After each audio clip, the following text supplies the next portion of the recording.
Late Night, Iain Lee on Talk Radio. We have ways of making you talk.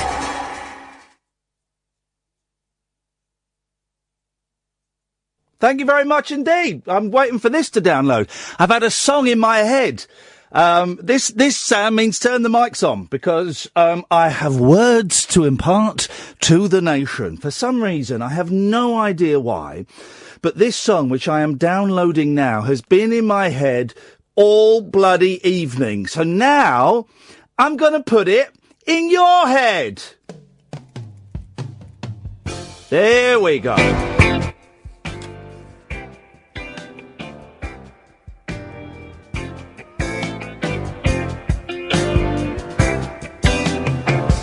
I was tired of my lady.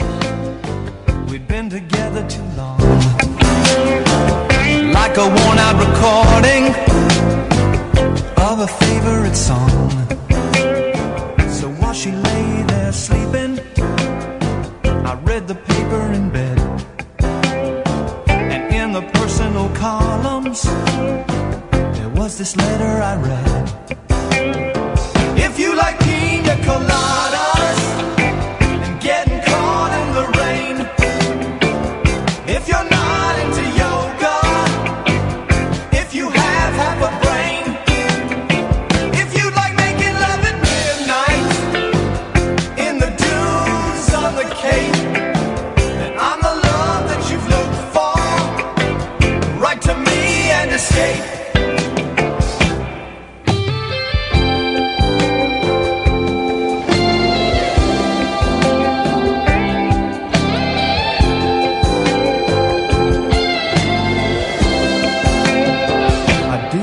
About my lady, I know that sounds kind of mean, but me and my old lady have fallen into the same old routine. So I wrote to the paper, took out a personal ad, and though I'm nobody's poet, I thought it wasn't half bad. Yes, I like Piña Colada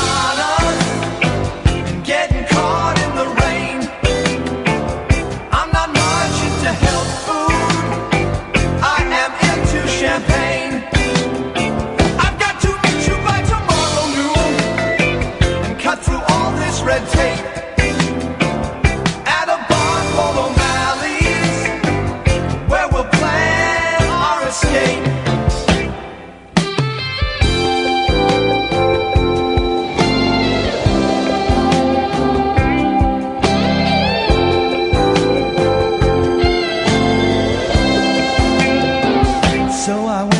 High hopes, and she walked in the place. I knew her smile in an instant, I knew the curve of her face. It was my own lovely lady, and she said, oh, it's you. Then we laughed for a moment, and I said, I never knew that you like Piña Coladas, getting caught in the rain, and the feel of the ocean, and the taste of champagne. If you like making love at midnight in the dunes on the Cape, you're the lady I've looked for. Come with me and escape.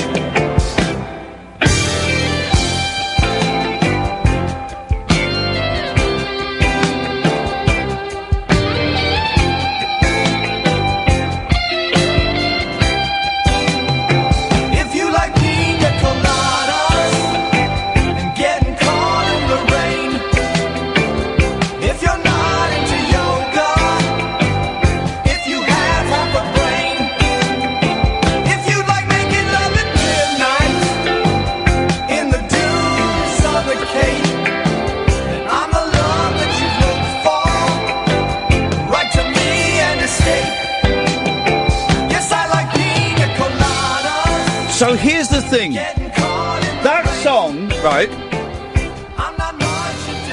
That song has been in my head for the last hour, and I've been singing it. Been singing rude versions. Yeah, very rude version. I've been singing a few like Penis Coladas. Who sang that song, Catherine? A man. Yes. Big hit. Is his name Ron? Roy. Rupert Holmes. Oh. In America, it was the last number one hit of the 1970s. So we got a little bit of background on the song, right? But it's an effed up song, isn't it? Mm-hmm. It is a very, very disturbing song. Your chorus, it's all about, Piña Colada. Piña Colada, of course, is the cocktail that tastes like a milkshake, isn't it? They are absolutely delicious. It's kind of like a jolly babushka. Yeah. I remember when I was giving up booze, I discovered Piña Coladas, and I thought, well, they can't be that bad. They taste so delicious. So it's a jolly, jaunty kind of Piña Colada, like drinking warm champagne in the rain, beautiful, beautiful, beautiful. And that song has been a soundtrack to many, many lives. But when you listen to the lyrics, when you analyse it, it has got to be, I'm going to say it, the seediest song ever written. Let's get a bit of background about it before we deconstruct the lyrics, okay? We've got 3 hours. Okay. I'm in no rush. Right. I'm in no rush whatsoever. We're going to get to the bottom. Do you know what the full title of the song is? Here we go. The full title of the song.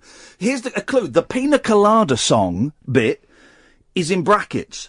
Oh. Yeah. Escape.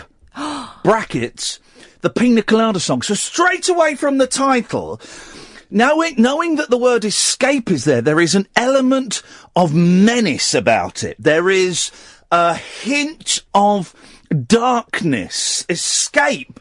The Great Escape, Escape to Victory, Escape from New York. Escape from New York. Escape is about leaving a place of torment, of torture, quite often a prison, and getting to a place of freedom. So instantly, once you know the full title, you know that this song is a bit more menacing than the chorus would have you think. The cover of the 7-inch single of Escape, brackets, the Piña Colada Song, close brackets, by Rupert Holmes. Done a lot of research into this. It's not a headshot of the singer, it's a chest shot of the singer. He's wearing a white T-shirt, his hands are in fists in front of him, handcuffed. So, the picture on the 7-inch sleeve is telling you this is a dark, dark song. A song of great menace. A song not of celebration, but of actual... bondage. Of bondage. Let's give you some facts about it. And then we're going to dive into the lyrics of the song, and we're going to deconstruct it in the same way that you, when you were at school, would have deconstructed a Siegfried Sassoon poem, or Return of the Native, or a Jane Austen novel, or a Shakespeare play. We're going to dive in and we're going to deconstruct it. We've got 3 hours. We've got until 1 o'clock. And if we don't get it finished by 1 o'clock, I'm back tomorrow. So we have got time to give this the treatment that it deserves.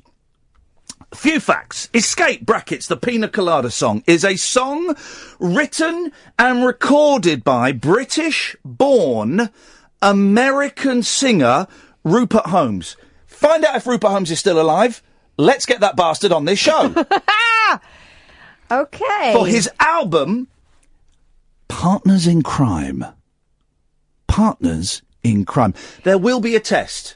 There will be a test. Go on. He's alive. He's 70. And I believe... Yep. I may be able to get hold of him. Okay, let's get him on the show. Let's get him on the show tonight. The lead single for the album, the pop song, was recommended by Billboard for radio broadcasts. It peaked at the end of December to become the last US #1 song of the 1970s. It was displaced... The first US #1 song of the 1980s, Casey and the Sunshine Band's Please Don't Go. Okay, so it was a big song. Let's read a little bit about the background of the song, and then we're going to dive into the lyrics. We're going to tear it apart. You're welcome to join in tonight. We are workshopping the Escape, the Piña Colada Song by Rupert Holmes. You are very, very welcome to join us. 0344 499 1000 is the telephone number. You can, of course, watch us on Periscope this evening, periscope.tv/Iain Lee. Let's see a little bit. The song came from an unused track for which Holmes wrote temporary or dummy lyrics. This version, Law of the Jungle with the silly lyrics, was released as part of his Cast of Characters 2005 box set and was inspired by a want ad he read whilst idly scanning the personals one day. As Holmes put it, I thought, what would happen to me if I answered this ad? And what we learn from Holmes there is he's an observer of people. He's an observer of life. He's a philosopher. He is someone that gets his inspiration from others around him. He wants to know how people tick, what people think, how they feel, why they feel, and he likes to imagine certain actions, if he took certain actions, what the impact would be on those surrounding him. So he's an intelligent guy. We know that he is an observant, intelligent, bright guy who likes mind games. No, when I say mind games, I don't mean in the cruel sense, although when we get to the lyrics, that might be the case. But he likes to play games in his mind. He likes to fantasize, and luckily for us, he has the skills as a poet and a songwriter to distill those fantasies into a 3-minute, 4-minute pop song. Excellent stuff so far. We continue. I'd go and see if it was my own wife who was bored with me. Now, that's a weird fantasy to have. Find out how many times this guy's been married. That's a weird fantasy to have. Straight away, we've entered the darkness. He's gone straight in there. I saw a wanted ad in the personals, and I wondered if I answered it, would it be my own wife? Wow. Weird. Isn't it? Heavy shiz, man. Heavy shiz. We continue. The title of the song was originally going to be People Need Other People. The chorus originally started with, if you like Humphrey Bogart. Oh. Which Holmes changed at the last minute, replacing the actor with the name of the first exotic cocktail that came to mind. The original lyric said, I'm going to tell you what the original lyric to Escape, the Piña Colada Song said, after these ads. Late night Iain Lee. On air and off the leash. On Talk Radio. We have ways of making you talk. Good evening, dear listeners. Slightly different show tonight. We're going to be dissecting Escape, brackets, the Piña Colada Song by Rupert Holmes. You're welcome to join in. 0344 499 1000 is the telephone number if you want to give us a call. The original lyric said, if you like Humphrey Bogart and getting caught in the rain, on the way to the session the next morning, Rupert says, I read the lyrics to a cab driver and asked him if he got the twist ending before I got to it. And there is a twist ending, which we will come to in a bit. He said no, and he thought the story was good. When I got to the session, I turned to my guitarist, Dean Balin, and said, I've just written a lyric. It's a story song. I don't want you to get ahead of it, so I'm going to go on mic and sing the song without stopping. If I don't sing a line perfectly, I'm not going to stop because I want you to hear the song in one listening. He's a performer, he's an entertainer, but above all else, he is a storyteller, a tradition that goes back centuries. You can imagine Rupert Holmes in the days of Vikings, gathering everyone round a fire and saying, come closer to the warmth. I have a story to tell. Rupert the Bard. Rupert the Bard. You can imagine him strolling from town to town in medieval England. And people would say, hither, I see yonder storyteller, Rupert the Bard, travelling to us. I wonder what excitements he has for us over this coming weekend period. Gathered round the fire, he says, I have a story to tell you. Do you like pina coladas? And away he goes. He's a storyteller. It's a tradition as old as time, if not older.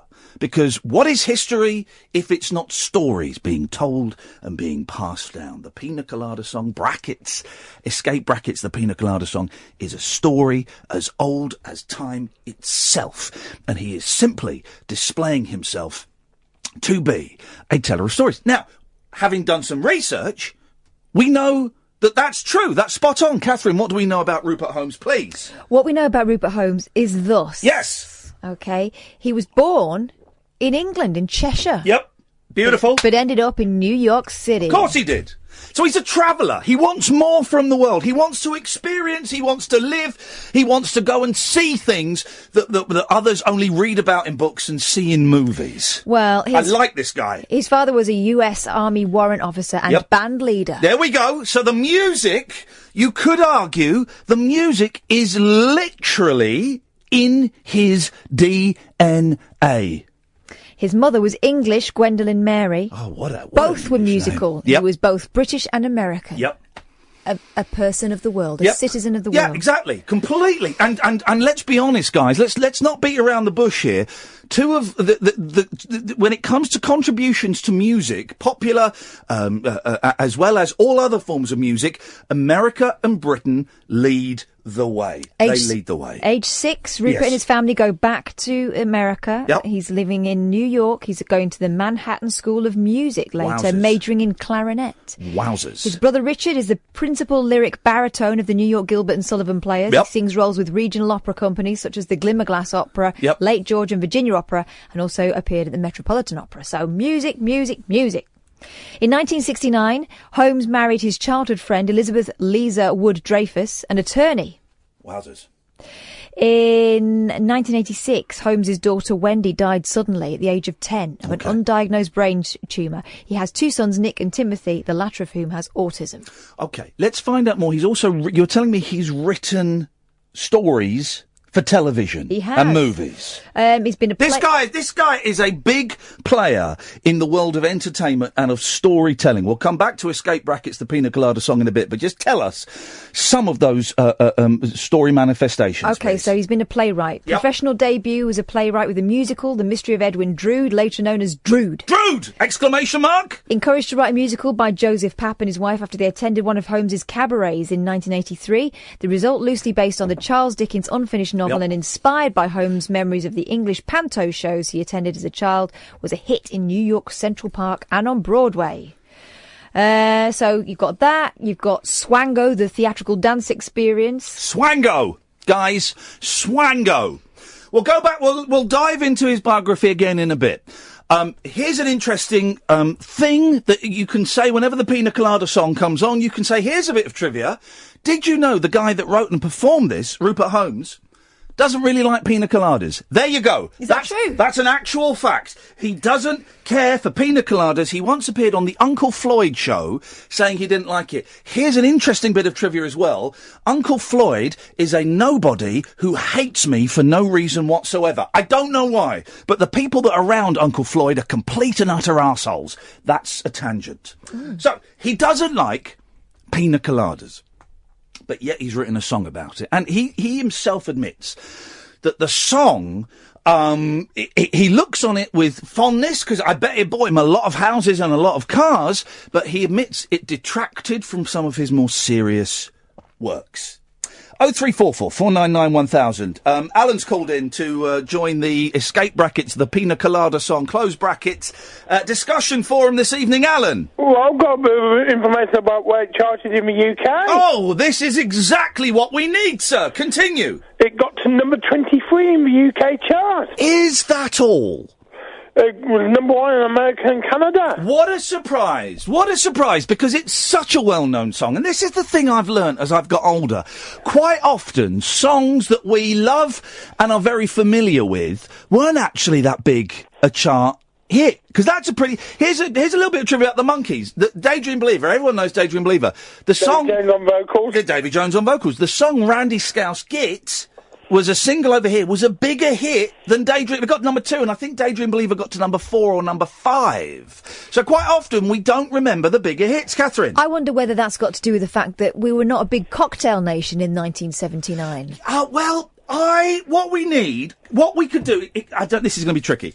Can you find a drinks historian? I tell you why. Because we weren't a big cocktail thing, and here's the thing. I remember in the 70s and for a lot of the 80s, there were no restaurants. There were no restaurants in this. You might get a French restaurant and a couple of curry houses. That was it. People did not go out and eat. Now, we go out and eat all the time. You go out for lunch and you go out for dinner and probably go out for breakfast as well.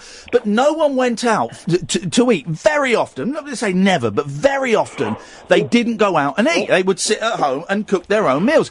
And I wonder, Alan, if we were aware of the drink, the Piña Colada, because it would have seemed, if we were aware of it, it would have seemed to dull and drab Britain post-punk in 1979, it would have seemed a very, very glamorous thing. Well, it didn't hit Birmingham till about 1992. Sorry? It didn't hit Birmingham till about 1992. What? Piña Coladas? Yeah, because there was a club in Birmingham called Snobs, and they didn't do it. They didn't do... Snobs in Birmingham didn't do Piña Coladas until 1992. Because they said it was a gay drink. Oh, yes! Now we're getting somewhere. Now we are getting somewhere. Alan, that is the best call you've ever made to a phone-in radio show. Now we're getting somewhere. Snobs in Birmingham wouldn't serve Piña Coladas until 1992 because it was a gay drink. A gay drink. And yet today we hear the wonderful story about the the gay gentleman who is entitled to get his husband's pension or something when he dies. I don't know the full story, but it's another blow for bigots and homophobes.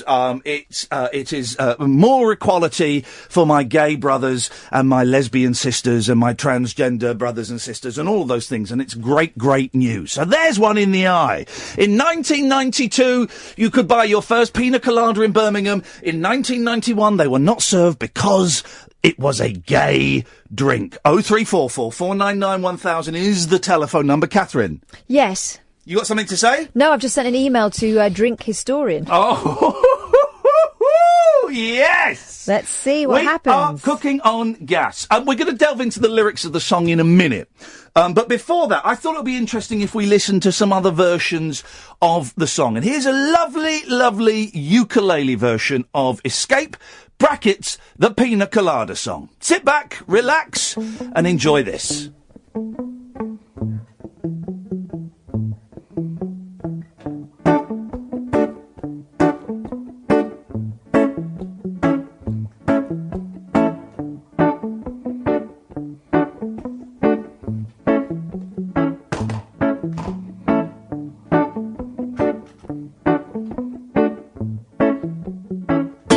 I love my lady.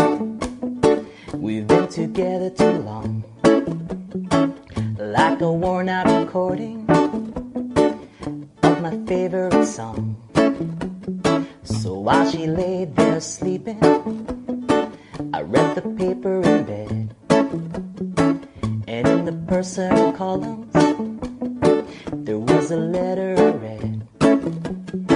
If you like piña coladas and getting caught in the rain, if you're not into yoga, if you have half a brain, if you like making love at midnight in the dunes of the Cape, then I'm the lady you looked for. Write to me and escape.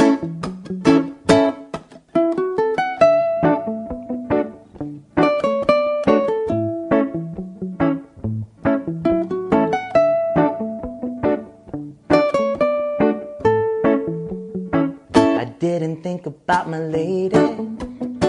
I know that sounds kinda mean, but me and my old lady had fallen into the same old dull routine. So I wrote to the paper, took out a personal ad. Now I'm nobody's poet, but it wasn't half bad. Yes, I like piña coladas and getting caught in the rain. I'm not much into health food, but I am into champagne. I've got to meet you by tomorrow noon, cut through all this red tape at a bar called Oasis. where we'll plan our escape.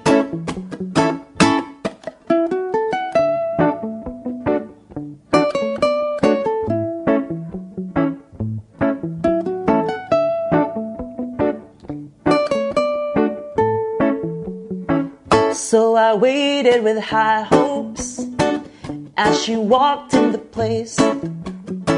I knew her smile in an instant. I knew the curves of her face. It was my own lovely lady, and she said, "Oh, it's you." Then we laughed for a moment, and I said, "I never knew you liked Piña Coladas, getting caught in the rain, and the feel of the ocean, and the taste of champagne. If you like making love at midnight, in the dunes of the Cape, you're the lady I looked for. Come with me and escape."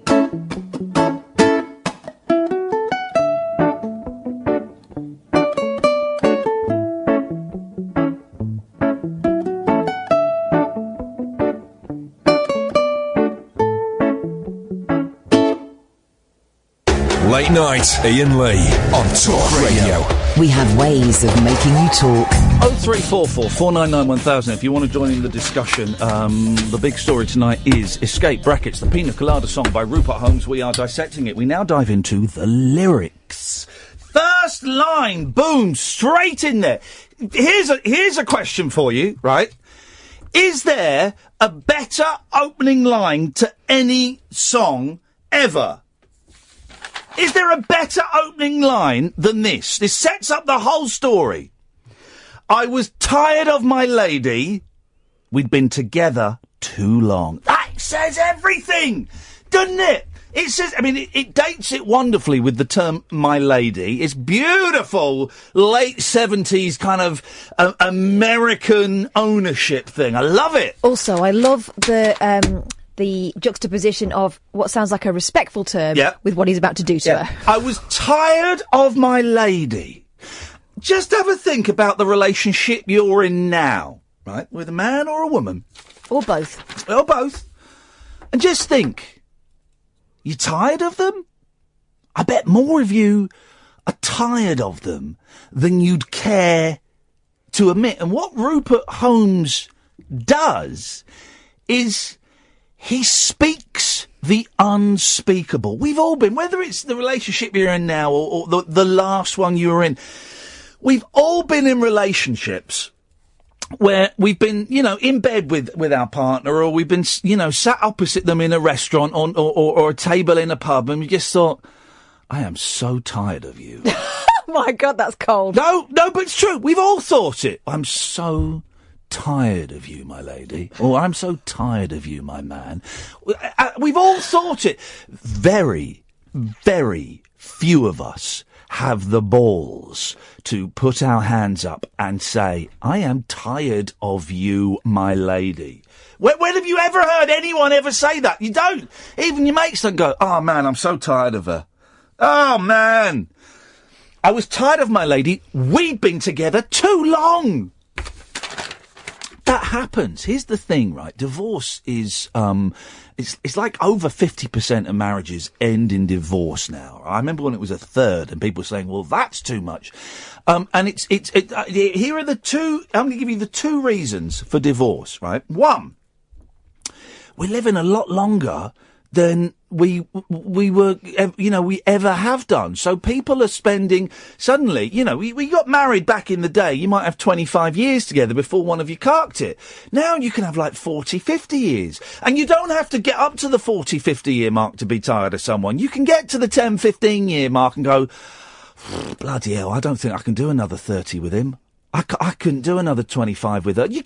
It happens. So reason number one, there are more divorces, is because we are living longer. Reason number two, Facebook. That's why people get divorced. You know why?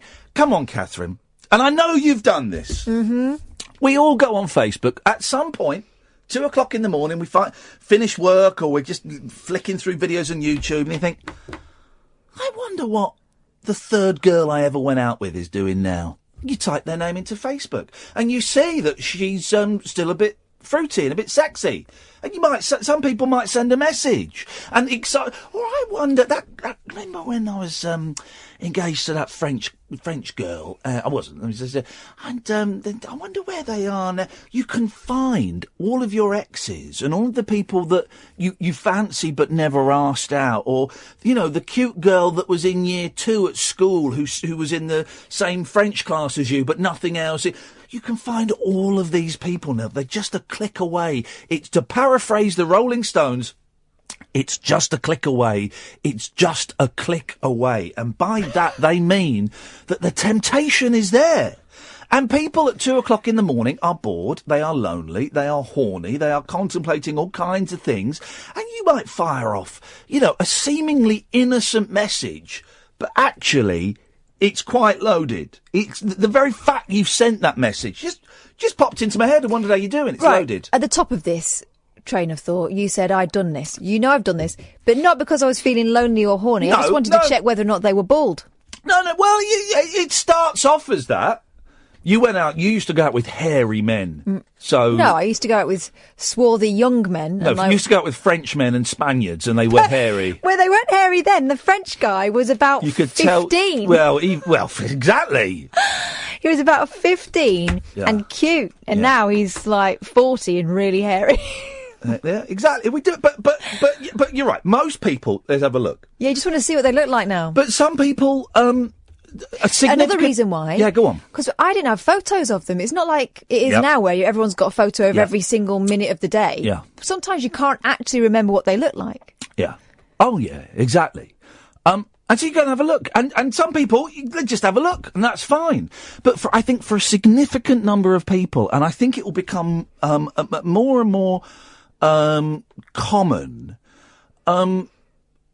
because the kind of novelty of Facebook has sort of worn off, I think, for our generation. But it will become more and more common, and it has broken up marriages. People have got back together with their first loves. They've left their wives and kids to go off with the person that they lost their cherry to when they were 15 years old. They leave their fiancés because the boyfriend that dumped them when they were 17, that didn't turn up to take them to the school disco, has got back in touch and said, I've spent the last 10 years regretting that decision. Please, that people go off and it breaks up families. So the two key factors in divorce in this country, 0344 499 1000 if you think I'm wrong, the fact that we live longer and Facebook. It's as simple as that. Julie's on the line. Good evening, Julie. Good evening. Good evening, Julie. What you got for us? I just wanted to tell you how much I'm enjoying this part of the show. Yep. And I've just started doing a podcast where I talk to people about music and what it means to them and analyse songs and stuff. And it's just kind of struck me that I used to think, when I first heard this song, I used to think it was quite funny because guess what happens in the end? But actually, looking back on it now, I don't know how I would feel if I found that I'd got a date and it turned out to be my husband. I think I'd be really cross. Well, these days it would be a Tinder date, wouldn't it? Do you remember? And there's a lot of we're coming up to a line. I think the third and fourth line of the first verse. We might get to it just after 11. By the way, we've got until 1 o'clock, and if we don't finish it, we're here tomorrow. But do you remember the episode of Coronation Street where Jack Duckworth was, and now I don't remember it. I don't remember how, but he was. I think it was he replied to a personal ad. It must have been based on this song. He replied to a personal ad, and he was exchanging sexy messages, right? And then he was going to meet them bizarrely in the Rover's Return, which seemed a bit stupid. And this glamorous woman walked in, all dolled up and all tarted up. And she took off like a veil or whatever. And it was Vera. It was Vera. And she chased him out the pub, battering him with her handbag. Classic. Which I think is the correct response. Because I think you're supposed to think, oh, do you know what? It turns out, after all, that, we connect on a deeper level and we just didn't realise it. But I think you'd be really cross. But I've also got an opening line lyric that I think is, and that's from Squeeze, Up the Junction, which is, I never thought it would happen with me and the girl from Clapham out on the windy common that night. I ain't forgotten. Do you know what? I like Squeeze. I like Squeeze a lot. I always found Up the Junction quite clunky. I find really? Yeah, I do. Because the melody doesn't really. It's just. I don't think there's even a chorus in it, is it? It's just verse, verse, verse, verse. If I remember it correctly.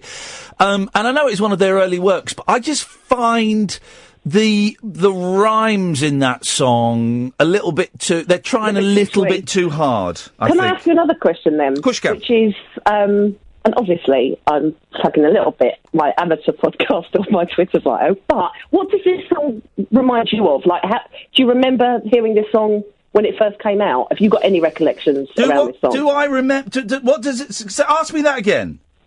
So this song to me, like I was saying, I kind of thought it was quite a funny song that they would meet, and guess what? It's his wife after all. Have you got any recollections around hearing this song or that time when you would have heard this song? It kind of, for me, fits in and links up quite nicely to a song I played the other day, Andrew Gold, Never Let Her Slip Away, and also Baker Street.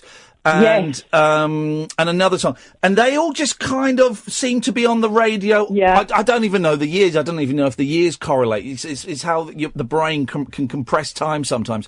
They all just kind of. Yeah, I'm in the backseat. That kind of. I'm in the backseat of the car, or being driven somewhere, or my sister's taping the charts on Radio 1. Yes, I am young. I'm a young person. Yes. Oh, good. I'm just really enjoying it. Thank you, Julie. 0344 499 1000. You can chip in with this, guys. Don't be shy. You're more than welcome to give us a call and give us your thoughts on Escape Brackets, the Piña Colada Song, the last number one in the US of the 1970s by Rupert Holmes. 0344 499 1000. This is the late night alternative. You wouldn't get this on LBC with me, Iain Lee, on Talk Radio. Late night conversation worth losing sleep over. Iain Lee. On air and off the leash. On Talk Radio. We have ways of making you talk. It is the late night alternative, and tonight we are being very alternative. We are deconstructing the Piña Colada Song. Sorry, I'm going to give it its full title because no one does. Escape Brackets, the Piña Colada Song, close brackets, by Rupert Holmes, the last US number one of the 1970s. Only got into the mid-20s in the UK, and I think that's really interesting because everyone knows that song. Everyone knows that song. And I know it's appeared in loads of movies, some seriously, some ironically, and but it is a very, very famous song. We're on the first, we've just done the first line of the first verse, which was, I was tired of my lady, we'd been together for too long. I'll come to you in a minute, Mark. I just want to get to the second line before 11. Like a worn-out recording of a favourite song. Ooh. Now, that line is... How many words are there? 1, 2, like a worn-out recording of a favourite song. It's 9 words, right? And in those 9 words, he sums up... I'm not taking the mickey here, right? I'm not doing this as a piss take. He genuinely sums up the last 3 months, 6 months, sometimes the last couple of years of a relationship. And the first, think about it, right? Yeah. When you find a brilliant song, what do? Especially when you're young. It over and over again. Over and over. You want it again and again and again and again. And then after a while you think, oh, is there nothing better? Yeah. It's like... This is sounding old. I could eat shepherd's pie for dinner every night of my life. But I know that at some point I'd want to change. I wouldn't... at some point I'd go... Or at least you want, like... Have we got a cottage pie? Or more carrots in it, or something. Like a worn-out recording of a favourite song. And I love the thing, and this is a real 1970s thing. You know what he means by worn-out recording? What, wizard sleeve? Like a joss stick in a cathedral? No, I just meant that, he'd been in the groove too long. Well, here's the thing, and it's a real 70s thing, and I don't think... It died out in the 70s. Songwriters singing about songs. Mm. I'm going to write a classic. I'm going to write it in an attic. Billy Joel certainly had a couple of songs about songwriting. Natasha Bedingfield. Yeah, she did. You don't hear it so much now. And Narina Palo. Oh, yeah, go on. Didn't she write Love Song? Not gonna write you. It's all about being forced to write something she didn't want to. Okay, well, maybe there's more of it than I Sam Smith. thought Do of. it for the love. Okay, I don't know who Sam Smith is. Well, he's a modern bard. Exactly. He's bard. You're bard. Like a worn-out recording of a favourite song. So he's saying, he was in love with her. He was in love with her. She was one of his favourite people. Over-familiar. But he's over-familiar. It just bored. Now, here is where... We'll get to that in a second. We've got some phone calls. Let's go to Mark. Good evening, Mark. Evening. Evening, Mark. What you got for us? I wanted to talk about Babushka. And it's like almost the same story, but from an angry woman. Now, Kath mentioned this. I don't know Babushka that well. Oh, well. Give us the deets. The first line, of course, Mark, is she wanted to test her husband. She knew exactly what to do. A pseudonym to fool him. She couldn't have made a worse choice. Move. So from the start, it's like foreboding. Wowzers. She's catfishing her husband. Whereas this one feels more like a honey trap. It feels a bit more jolly, doesn't it, Mark? But Babushka, it's going to end in tears. Exactly. And the Piña Colada Song, Escape, the Piña Colada Song, ends sort of happy, like they laugh. Oh, aren't we silly? Sorry, spoiler alert. Yeah. Babushka, you get the feeling there's going to be a bobbit. Well, yeah, you even get like the sounds of plates smashing and stuff. Yeah. I'm not that familiar with the work of Kate Bush. No, I'm not that I like the idea of Kate Bush, and my sister went and saw one of her shows when she did that run of shows, and apparently it was amazing. I would like to have seen that. I'm not that familiar with her, but I do think it is a good theme for a song, the exhaustion of a love affair, of a relationship. As well, that song was in 1980, this one's 1979. Yeah, that's what I was going to say. Mark, thank you for that. I appreciate your input. Let's go to Bill. Good evening, Bill. Wagwan sexy. Wagwan sexy, Bill. What have you got for us this evening, boss? Well, I just thought I'd give you a call, mate. See how you doing, son? I'm good, thank you. We're dissecting the Escape brackets, the Piña Colada Song by Rupert Holmes. I just wondered what your thoughts were on it, Bill. Una Piña Colada, I wanna swim in lava. I've heard that song somewhere. That's a different song. That's a song by Jonathan King. Oh, bloody hell, let's not go there. Let's not go there. Oh, my God. What happened to your last relationship, Bill? I just got bored, really. Yeah. Boom. Boom, boom, boom. Exactly. Listen to these lyrics. I was tired of my lady. We'd been together too long. Like a worn-out recording of a favourite song. I can simplify that. Yeah, go on. So basically, I give you, after 6 months, you can moan as much as you want. But if you start moaning within the first month, I'm out. Wow. Honestly. Yeah. Because you've got a lifetime of it. Define moaning. Eh? What do you mean by moaning? Do you mean, like... Just things, you shouldn't drink so much, and, you should go out with your friends, and... You know what that is? No, that's too simplified. What I mean is... She was concerned about your alcoholic tendencies. No, she thought she wanted to mould you for... the problem, my friend. For keeps. She's trying to train you up. It's trying to change me. Yeah, and if here's the thing, right? Here's the thing I've learned. Whenever you get with someone... They will always try and change you. They will always. And it's the person, you decide on whether you're going to stick with that person or not, based quite a lot on how much they're going to try and change you. Because some people will try and change you a lot, and some people will try and change you a little bit and subtly over time. And some people will just, ask you to wash now and again. Well. I love washing. But there will always be pressure on you, slight or strong, to be slightly different to the person that you are. Oh, it's all luck as well, Well, it is luck. Do you buy this thing, Bill? I was thinking about this the other day as I was riding around on my scooter. I was going to say something else. Sorry, what? Riding around on girls. I was going to say riding around on someone. No. Do you think, right, that there is one person for you? Yep. Just one person? Yep. But where is she? I've missed the boat on that, my friend.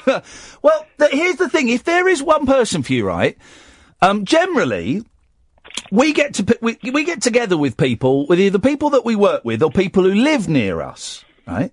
So, True. There are 7 billion people on the planet, and the odds of that one person that's just for you living within a 5-mile radius or working in the same office as you is pretty slim. So I've come to the conclusion there isn't that one person for you. There are a number of people for you that have different percentages of how much they are for you. So you might meet someone who's 60% for you, or 85% for you. I've met the 100, my friend. Oh, what happened there, Billiam? So basically, this is going back. To be fair, this ain't the punchline, but this is quite interesting. Okay. We still work together, but about 4 years ago, yeah, I was seeing someone. But because of... Guys, right, we got the dump to Eddie on. That's unusual for you, Bill. We've touched a nerve with you on this story, because you have been phoning me for years in various states of mental capacity, and you have never sworn before. No, I used to be sweary on the other places. Oh, did you? Very sweary. All right. And you were very... and I had to win your trust, and I feel like I've just thrown out... No, don't worry. Go on. You go on. So you're talking about the religious... What? Yeah, we really liked each other, we saw each other, but we couldn't take it no further. Yeah. What, because she was like Christian or something? No, she was Turkish. Which is all nice, So Muslim? Yeah, but not even that. It was more of a family thing. Okay. Well, she was very religiously. She was very moderate, so that weren't really the issue. But it was more of they didn't like her going out with you because you were a white English guy. Okay. They keep the money within themselves, you know. Right, and so she dumped you then. Yeah, and it was it's weird because we don't talk now. We say hello, goodbye, blah blah blah. Wow. But and you still hold a candle for her? No, I always. Well, then hang on a minute. Then then she's not the one, if that exists for you. She still gets upset when other colleagues talk to me about my love life. She goes bright red and she gets all awkward. And I have to stop the conversation. That doesn't mean she's the one. I don't know. I think I've missed the boat on that. I think you had a lucky escape. Well, a lot of people say that, but I don't know, Ian. I don't know. I just get that instinct with her. I've not really met someone I was that into as much that I was willing to change for. Are you sure it's her and not the idea of her that you like? Oh, I like that one, Catherine. I like that one. I've been there, my friend. Oh, my shrink. The other thing is, because there was that impediment in the way, you never had to sort of go for it, and so it's a nice, tempting idea. I went for it. Right. You had an enemy. You had a common enemy. There was a bad guy there, so she could never become the bad guy because the bad guy was the family. Yeah. Yeah, no, it's true. It's do you know what it is? It's all vibe based, but you can tell we're both in the wrong kind of place, you know? Yeah. But, you know, that's life. I'm getting on with it. I'm soldiering along. I'm Tindering through. Yeah, you never know what's going to happen. I doubt you're going to find it on Tinder, mind. Oh, no, I don't. Oh, honestly, if I could really send... I can't say it on air, but if I could send Ian the transcripts of, some of my Tinder pranks, he'd laugh his head off. Tinder pranks? Yeah. Oh, let me guess. You send sexy messages to ugly girls? No. I'm far more creative than that, Ian. Go on then. What do you do? So, basically, all right, this is a clean one. There's no swears. There's nothing derogatory. Can I tell you? Yeah, please do. So, I'll use a fake name just in case. Yes. So, I just put, "Hi, Jess. Sorry for the late reply. I was getting in my car and a hawk swooped down and he picked me up and he flew me off, and the next thing you knew, I was in a strip club, and I had no money, and I can't remember. It was better than that, to be fair, but yeah, it was really mad. But I just sent mad ones, and can I tell you this one with no derogatories? Bearing in mind people are judging you with every word that comes out of your mouth, but That's yes. all right. No one knows me, sir. Well, you're Bill. Well, I'm Bill. Who's Bill? I'm just something that comes through the door that you don't like. Oh, Bill, go on. I really like Bill. All right, shall I tell you this one without expletives? Yeah. So I will ask randomly, and to be fair, it depends if they look pretentious or not. So if they're pretentious, I'll ask them. If they look pretentious, do you mean if they've got glasses? No, just like the description and all that. Yes. You can tell when someone's a bit of a, Yes. Oh. So anyway, I asked, say you need to do a number 1 or a number 2 at the same time. Me personally, I sit down and I just chuck up between my legs. Okay, I've gone right off Bill. I've gone right off Bill. No, it's banter. It's just banter, Bill. I don't understand that. Of course you'd sit down. You're not going to stand up, do number 1 first, then sit down for the number 2. You do it all at once. Why does a woman that doesn't know you need to know this? Here's the interesting thing. I know of 3 people to whom Bill is their favourite caller. Isn't that incredible? Mm-hmm. Dear listener, we're having... this is the late night alternative with me, Iain Lee. She's Catherine Boyle. Sam's going to be the guy answering your phone calls. And this really is as much of an alternative as you could ever get. You wouldn't get this on the other stations. LBC are probably talking about bloody Muslims or something, I don't know, and Duncan Barks be barking on about Brexit. Here, we are deconstructing Escape, brackets, the Piña Colada Song by Rupert Holmes on Talk Radio. Talk Radio. 0344 499 1000 is the telephone number if you want to give us a call. Do chip in with your thoughts on what's got to be one of the most sensational songs ever written in the entire history of man. Escape, brackets, the Piña Colada Song, close brackets, by Rupert Holmes. This is Talk Radio. Late night, Iain Lee on Talk Radio. We have ways of making you talk.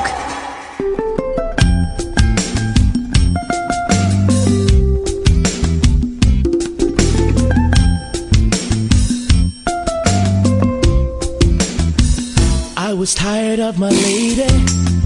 We've been together too long. Like a worn-out recording of a favorite song. So while she lay there sleeping, I read the paper in bed. And in the personal columns, there was this letter I read.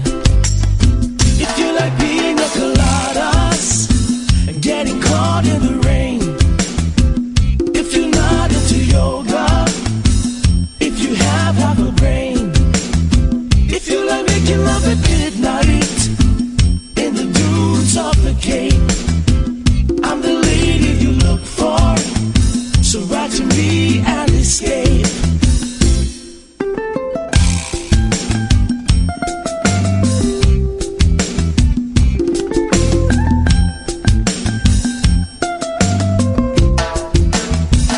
Didn't think about my lady.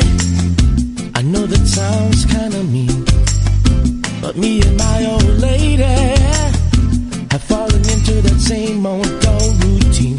So I wrote to the paper, took out a personal ad, and though I'm nobody's poet, I thought I wasn't half bad. Yes, I like piña coladas and getting caught in the rain. I'm not much into health food, I am into champagne.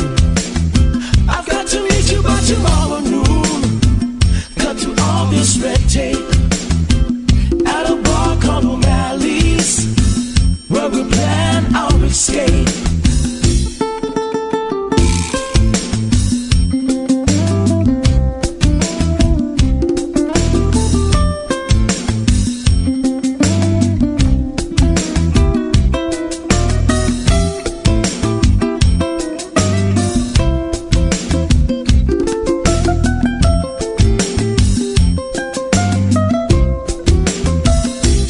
Waited with high hopes as she walked into place. I knew her smile in an instant, I knew the curve of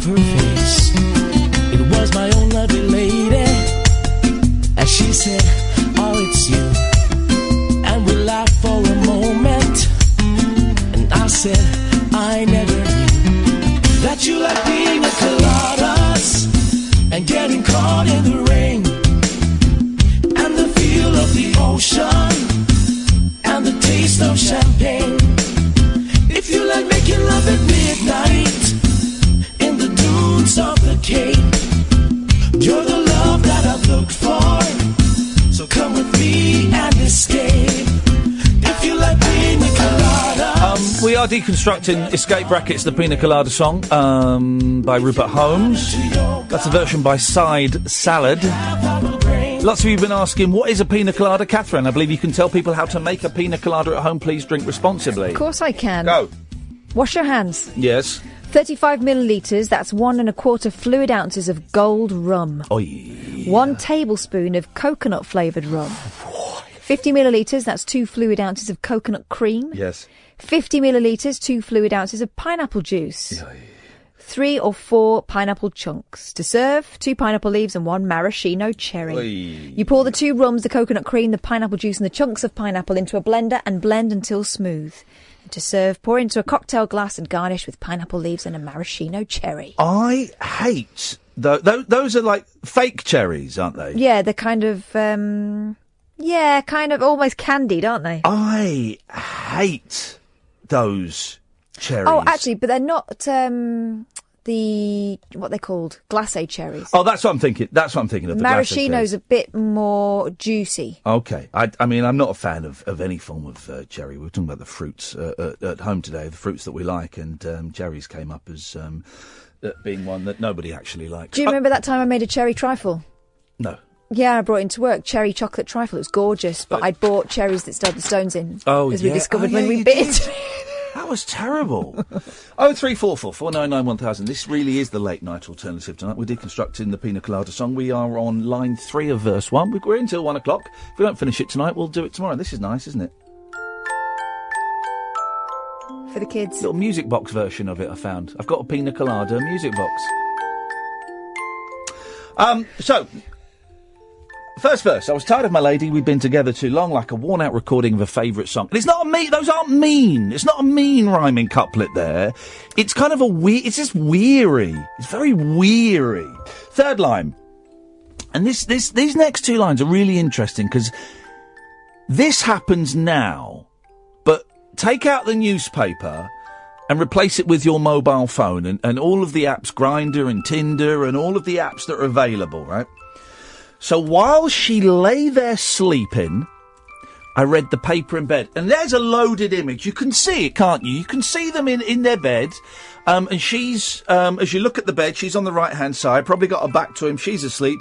He's sat up in bed reading a newspaper. And that image, I think, says so much about that relationship. You know, the bed is where we laugh, we procreate, we make life, we share things. And in that relationship, he's tired of the lady and it will appear she's tired of him. There's no spark there in the relationship. It could be a very lonely place sleeping with someone that you don't fancy anymore. Oh boy.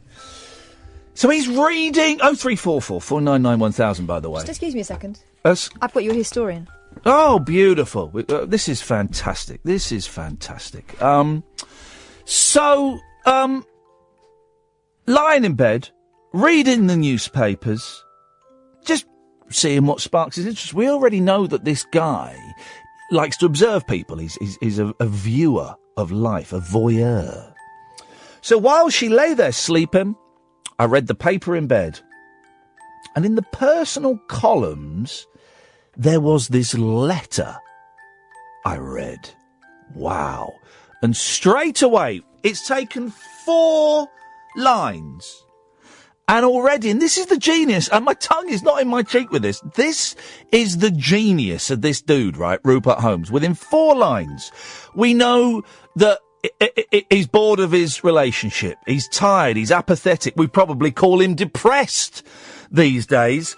It is no longer a physical relationship. And so he's in bed looking at adverts from other lonely souls. And in the personal columns, there was this letter I read. Now, there'll be young people listening to this who don't really know what personal columns were. But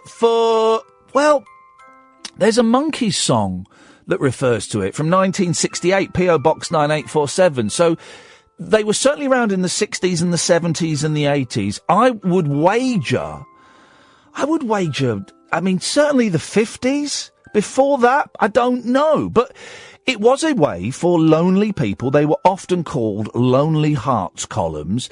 It was a way for lonely people to make contact with other people. And you would say, you know, I like this, I like this, I don't like this, if you're interested. And it was quite often a P.O. box number. In the 80s and the 90s, it would be a phone number that people would have to call, and they'd leave a message and people would check their messages. I don't know if it goes on so much now. I'm not sure if it happens now. Because now, of course, we have the internet, and it is all Tinder and Grindr. I've never even looked at these apps. I've had people tell me, you know, you swipe, don't you? You swipe one way if you like them, and you swipe the other way if you're not so keen on them. And it's kind of it's kind of an instant thing, and it is it's done primarily on looks.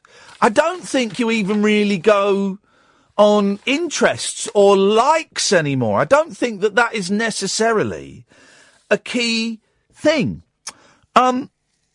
0344 499 1000 is the telephone number if you want to give us a call. Just going back a little bit, we were talking about dining experiences in Britain in the 1970s and the 80s. And as far as I remember, there weren't really that many restaurants. If you read any book or autobiography about a rock band, they'll always joke about coming to England in the 60s or the 70s and not being able to get food after 10 o'clock at night. Certainly not in a hotel. And going out and dining wasn't really the done thing. It was seen as a very posh treat. My parents went out to a restaurant maybe once a month, if that, I'm thinking. Maybe once a month. I'm not sure if it was any more than that. And people used to dress up to go to the restaurant. Yeah, it was a big deal. And now, you know, people eat out. People get food delivered. People take kids. Food delivered. Food delivered. Never happened in the 70s and the 80s. Maybe sort of mid-80s you get a Chinese meal delivered. But that was it. That was it. And we were wondering about Piña Coladas. Yeah, and whether, because it sounds really cheesy now. You're imagining, you know, in the pineapple-shaped glass with a flipping umbrella out of it. But back then, I imagine it would have sounded frightfully exotic and mysterious. Well, we heard that they wouldn't serve it in one nightclub, Snobs, in Birmingham, until 1992, as they thought it was a gay drink. Wow. Well, here we go. We've got Stella Moss, who is a modern British historian at the Royal Holloway University of London. Evening, Stella. Good evening, how are you? I'm good, thank you. Thank you very much for joining us at such late notice.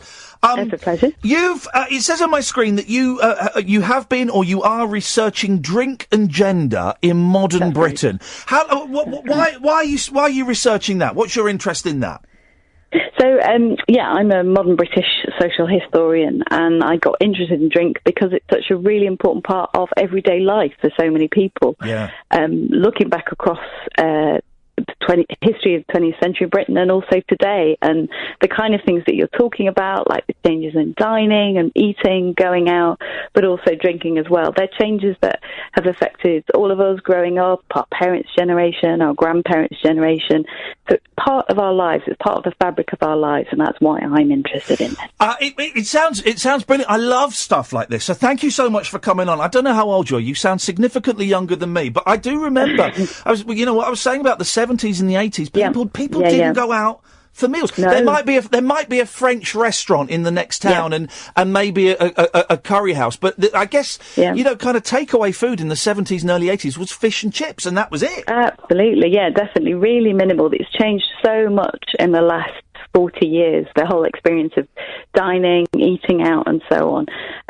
Really, for most people, it would often be a pub. It might be a kind of, like you were saying, once a month trip with the family to the pub for a kind of nice meal out. Places like Bernie Inns, Bernie Inns. They arrived on the scene, and it was all about trying to cultivate a kind of experience of going out. also, around about the same time, the 70s into the 80s, we start to see the Indian restaurants growing up on the high street, the takeaways and so on.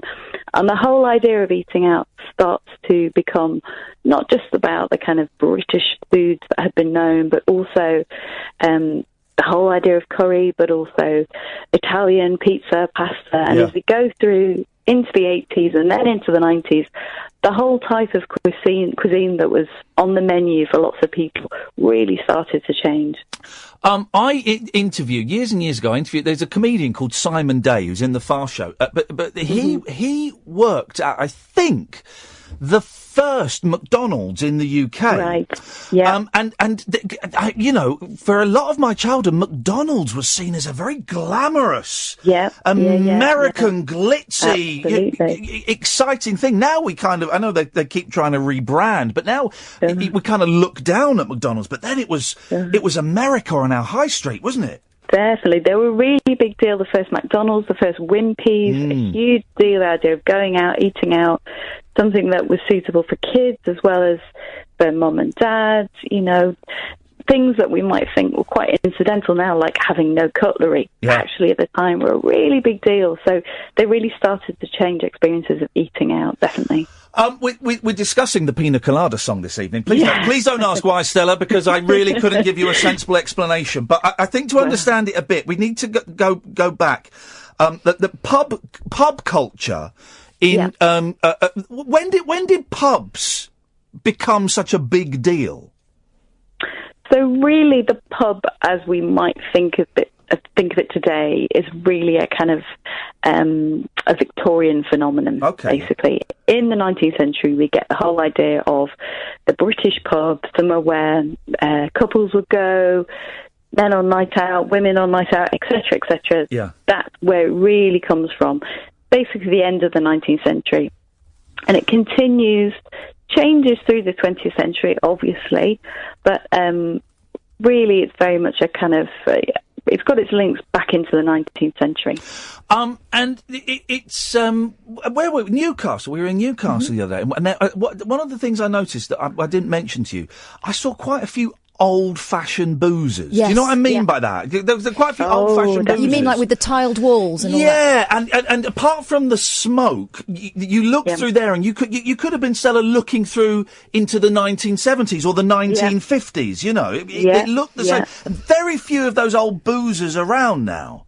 Yeah. And actually now there's CAMRA and other organisations are putting a lot of effort into preserving them. Even English Heritage and the National Trust are on board in trying to preserve the interiors, because they're thought to be such a kind of a part of our national heritage. So you might often think, it's stately homes, places like that are protected, but there's actually quite a bit of interest in the pub as a space and the interiors, like you say, because they're so evocative of times gone by, previous generations. Can pubs work? I can see a time at some point in the not too distant future when there'll be like a pub museum, because booze now is so cheap in supermarkets. You know, why would? And the social element of the pub has changed. You know, because we've all got mobile phones, we're all texting each other, we're all on Twitter. I you know, people keep trying to save say we need to save the local pub. Sure. I just don't see how it can still be there in 50 years' time. Sure. It'll be really interesting to see what happens, and I know it's a real cause of concern for lots of people. What's happening to the ordinary British boozer?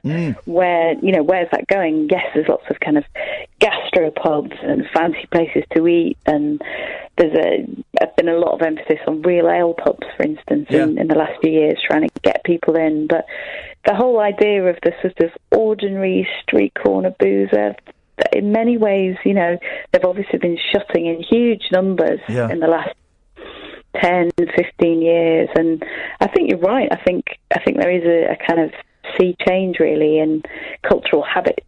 And who knows what the next 50 years will bring. The Piña Colada, Stella. This song was it was a big hit in the States in 1979, not so big in the UK, got into sort of the mid-20s. And we were wondering, what if people would have, if British people would have known what a pina colada was, if it would have sounded again, like the McDonald's, if it would have sounded very exotic and very, something that movie stars drink. Would people have been aware of it in Britain in the late 70s? Maybe not the very late 70s, but certainly into the early 80s, definitely. It starts to come on the scene. It starts to be one of those exotic cocktail drinks, especially your kind of rum-based cocktail drinks. They start to be, alongside the kind of gin and the vodka cocktails, they start to become more popular, more fashionable. And something like Piña Colada definitely had this exotic image, this kind of appeal of the sort of faraway Caribbean, all of those evocative ideas that were a long way from most people's day-to-day reality of life. Basically what happens is that the whole experience of drinking starts to change in the 60s and the 70s and on into the 1980s because people start going abroad on foreign holidays. Of course. Basically, foreign travel gets so much cheaper. You start to get cheap package holidays. Yeah. And so the kind of drinks that people are interested in, they start to look for at home. They're the kind of experiences people want. In fact, at this time, we get supermarkets licensing for the first time, so you can go off and buy your rum or your vodka or whatever, make it at home if you want to. Yep. And so at this time, the kind of 70s into the 80s, cocktails start to be really popular. And so while you're right, while it might seem to be cheesy and whatever now, at the time, back then, absolutely. It's like the wine bars, cocktail bars, they're really a part of that kind of early to mid 1980s fashionable. Yeah, definitely. Well, I tell you what's interesting, which I've just reminded, just going off on a tangent, and I'll let you go.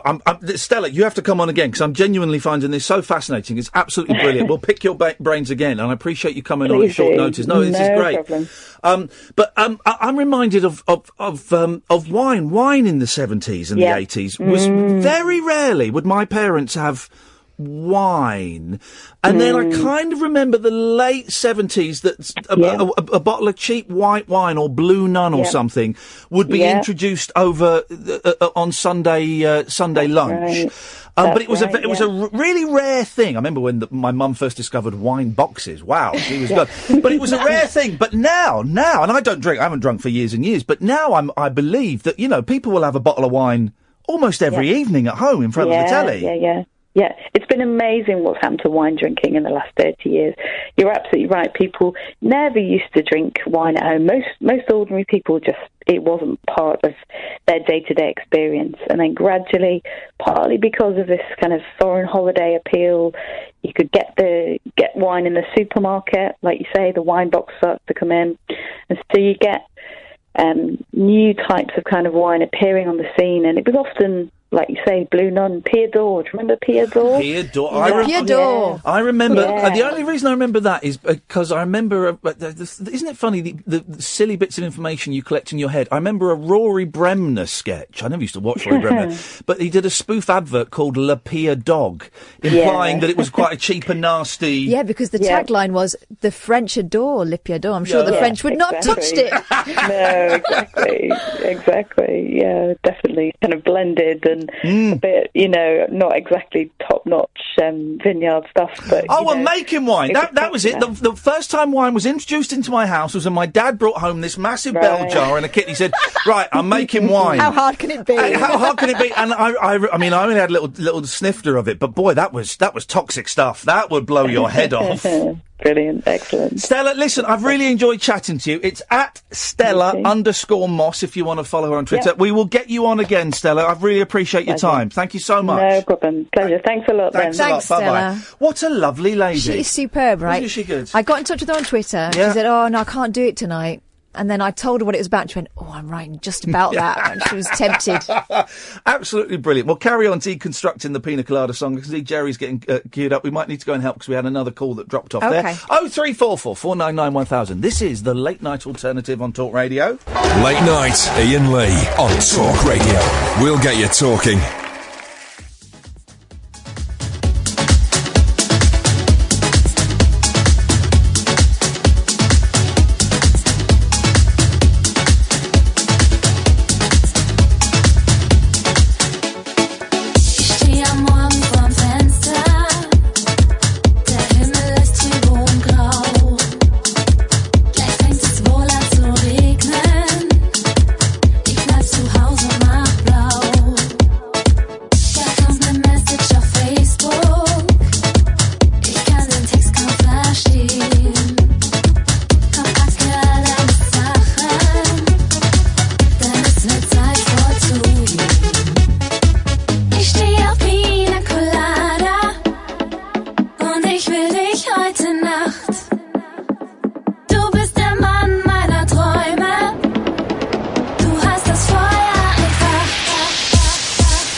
Tasche ist vollgepackt. Es geht zum Flughafen München. Mehr hast du mir nicht gesagt. Wir heben ab in die Lüfte. Der Ozean schimmert blau. Dein Herz fängt schon an zu zittern. Das Ziel heißt nun Curaçao. Ich stehe auf Piña Colada und ich will dich heute Nacht. Du bist der Mann meiner Träume. Du hast das Feuer entfacht. Von Mexiko bis nach Mallorca fliegen wir durch die Welt. Ich stehe auf Piña Colada, fruchtig süß, eisgekühlt. It translates. I love the way she's updated that to include the line about Facebook. Well, that's exactly where he would go, isn't it? Oh, yes.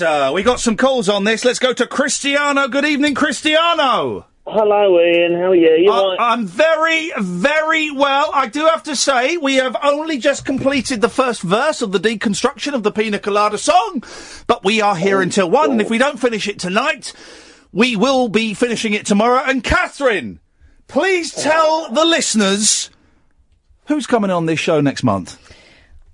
Rupert Holmes. Ladies and gentlemen, she's been working like a trooper. Not only did she get us a booze historian, but she's got us Mr. Rupert Holmes himself will be on this show next month, guys. All I have to do is put an advert in a local paper and a carnation behind my ear. Oh, man alive. Cristiano, what have you got for us tonight, buddy? I just thought I would come on, just give you a hand. Oh, thank you. Yeah. So, I love your show. Yes. I'm watching on Periscope this evening. Yes, sir! And I feel that you're grasping at straws. So, say that again, buddy. Grasping at straws. What do you mean by that? Well, normally I think, oh yeah, great topic. Yeah. And this evening, it's, I like Piña Colada. Do you? No. Oh. Well, I'm confused as to what I'm confused. I don't drink. I don't know what your point is. There isn't one. Right. And that's my point. I'm up this evening to say what's going on, Ian. Well, this evening, Cristiano. So, sorry. Have you run out of stuff to talk about? Oh God, no! We've got another 3 or 4 verses. Yeah, got plenty of stuff to talk about. Oh, please don't. No. We're gonna deconstruct the first chorus in a bit. Really? Yeah, oh, yes. Do you not like pina coladas and drinking champagne in the rain? Is that the problem? Well, I like champagne in the rain.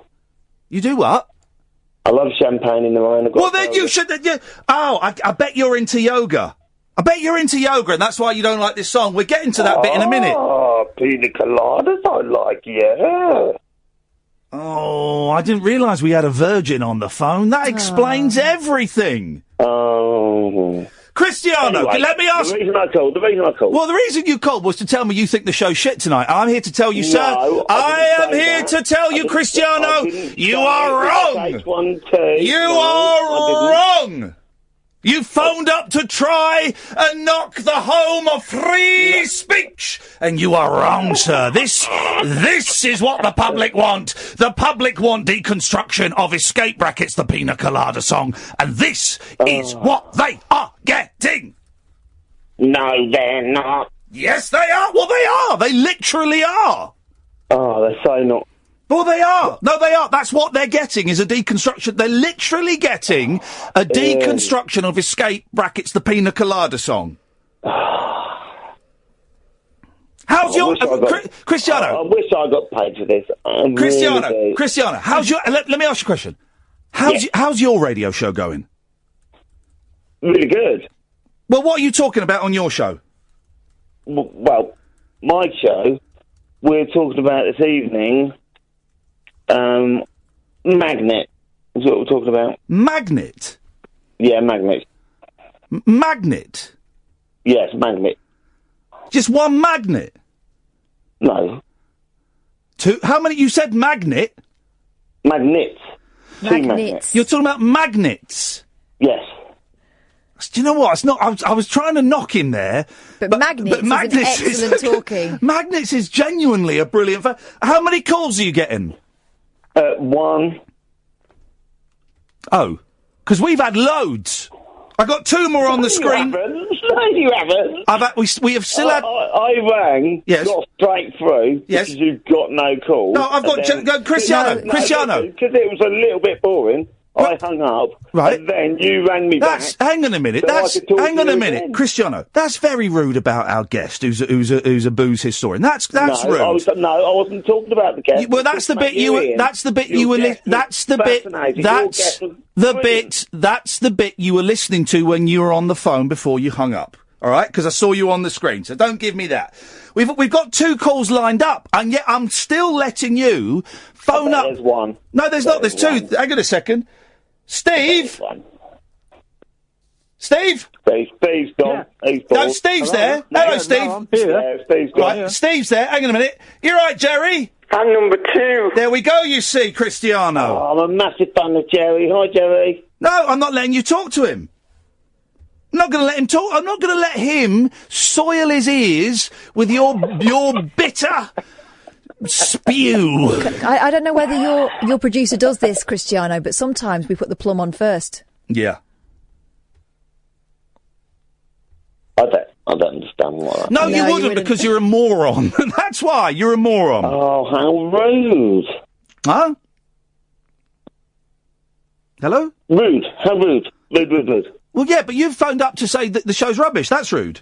No, I didn't say it was rubbish. I said it was boring. Well, OK, you phoned up to say the show's boring. That's rude. Why? It's rude. Cristiano, it's rude. And here's the thing. You could just switch. You're not only are you listening to it, you're watching it on Periscope, but you're bored of it. And you phoning up to tell me you're bored isn't going to make me go, oh no, Cristiano in Milton Keynes is bored. I better do something else. It's going to make me do the same thing tomorrow, buddy. Oh. Thanks for calling, man. Bye. Bye-bye. Let's go. I enjoyed that. Let's go to Jerry. Evening, Jerry. I'm number 2. You are number 2. You are not a number. You're certainly not a free man. You are Jerry. I don't know what's going on tonight because I've got no internet. Can't listen to the show at all. We're deconstructing Escape Brackets, the Piña Colada Song. Piña Colada? You must be sophisticated. There we go, you see. Exactly. He knows. Is there life in Peckham? Is there life on Mars? What's that noise in the background? Call bell, someone's ringing the call bell. Not me. Hey, guys. I'll do that later. Hey, guys. What you got for us, Jerry? Not much. I must have go to talkSPORT. I had to ring down to get the number. I rang talkSPORT up to get the number. You rang talkSPORT to get our number? Yeah. Well... Got a member like, say, got no internet, so I can't find out what number it is.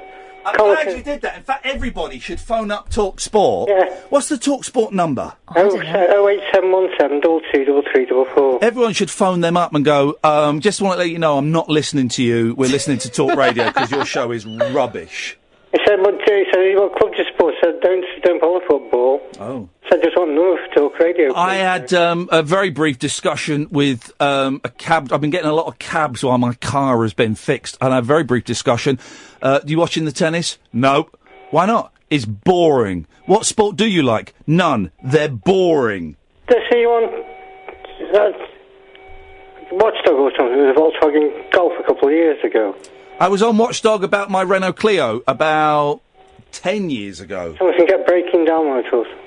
No, I don't have much luck with cars, Jerry, but I don't have much luck with life.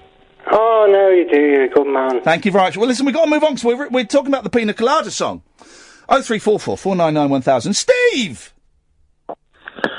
Hello. Good evening, Ian. Steve. Steve, yes? Hello, mate. Yes. All right. Good. Am I on? Sorry, I can't hear you that well, but, wine. Clear your ears out. Talking about... Can you hear me? Yes, I can hear you. Yes. Wine. Yes. Oh, crikey. I'm a South London boy. I actually know Danny Baker fairly well. Okay. Not that well. Oh. But I met a young woman called Netta in the 80s, and she introduced me to wine. And she was middle class, and I'm working class, and so I didn't know what wine was, really. I didn't understand the sort of, and essentially what happened was she just said, this is good, this Pinot is good, this bit is good, this bit is good. Yes. But I just got pissed anyway. So it was kind of awful. Yeah. And I know you don't drink. No. And you haven't drank for a while, have you? Quite a long time. Quite a long time, yes. And, I don't want to get into all that, but to me, it was kind of, it set in train in my little head. Yes. This idea that perhaps alcohol isn't that great, and I looked at my parents, and my mum's okay. My dad was just dipso, basically. Yes. And when I met this girl, Netta, she was lovely, and she's still about, and hello, Netta, and all that. But she taught me all about wine, and it, I don't know, alcohol. I just wish I could just let it go, really. Sorry, I know you're not Alcoholics Anonymous. This is not. Well, hang on a minute. This has started off as one thing, and it feels like this call is veering into something else. Are you saying that you drink too much? Yeah, oh, God, yeah. Oh. Yeah. Yeah, because of Netta. Well, no. It's not Netta's fault. Of course not. It's my fault. And this is. I'm now an elderly fellow, much older than you. Yes. Almost as old as Danny Baker, but not quite. Yes. And I just think it's overrated. I really do think. I love pubs. I love meeting. I'm gregarious. I like meeting people and talking to people, but I don't know. I don't know why you stopped drinking. I don't. That's your. There wasn't enough booze in the world to satiate my desire for it. Okay, but I'm not quite like that, really. Because I'm sort of. I've had a couple tonight. Oh to yeah, be honest. There's a surprise. And and I'm thinking, I don't know. It's my birthday tomorrow, by the way. Hey, well, happy birthday for 20 minutes' time. Well, thank you. What are you going to be, 58? Yeah. Oh, how did you know that? Yay! See? How did you know that? Steve, I only say it when I'm confident. Well, you're absolutely right. I am going to be 58 tomorrow. Good for you. What you got planned for the day? You got anything nice planned? Yeah, it's nice. My little one's coming over, and my big one's in Italy at the moment. I've got two girls, two daughters. And may I? And how old? You say little ones. How old are they now? Well, one's 18, one's 24. There we go. Still your babies. And I'm just gonna play the. I'm sorry, and I apologise to everyone. I'm just going to have a beat all day tomorrow. Yes, son. Get in there. And that's all I'm going to do. Beautiful. I'm just going to watch Hard Day's Night. I'm going to watch Help. I'm going to watch the films. I'm going to put... I've got this brand new mono sort of white album thing that I haven't played yet. So I'm going to do that, and we're going to have a...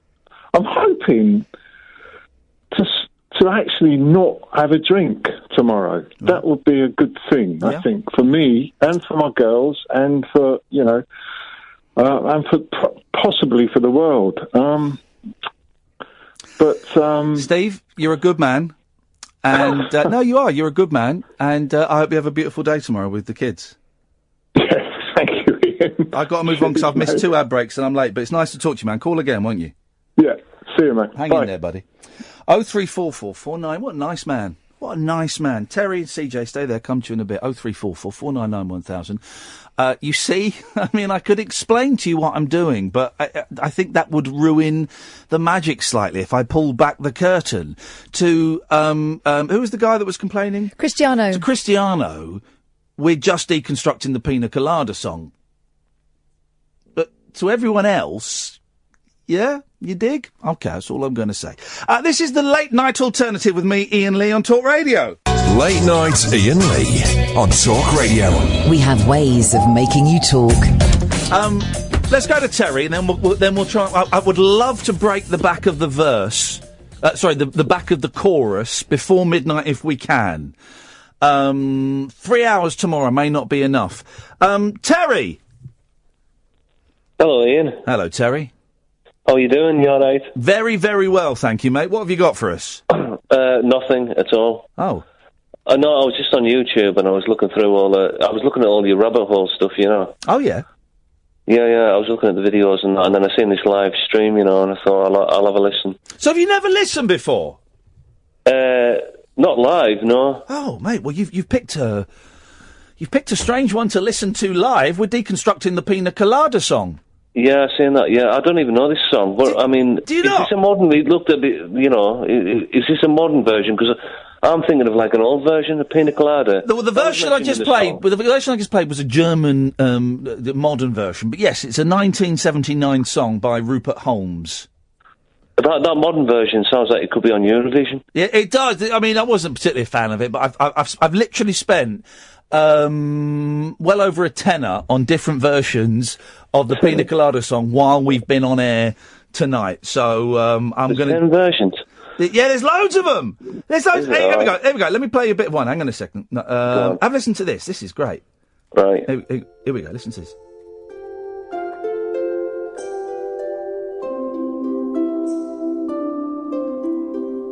Right. Hang on. Here we go.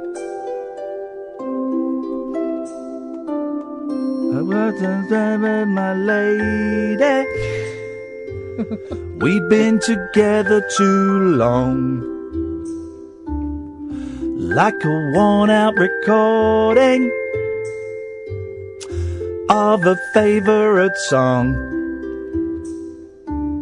So while she lay there sleeping,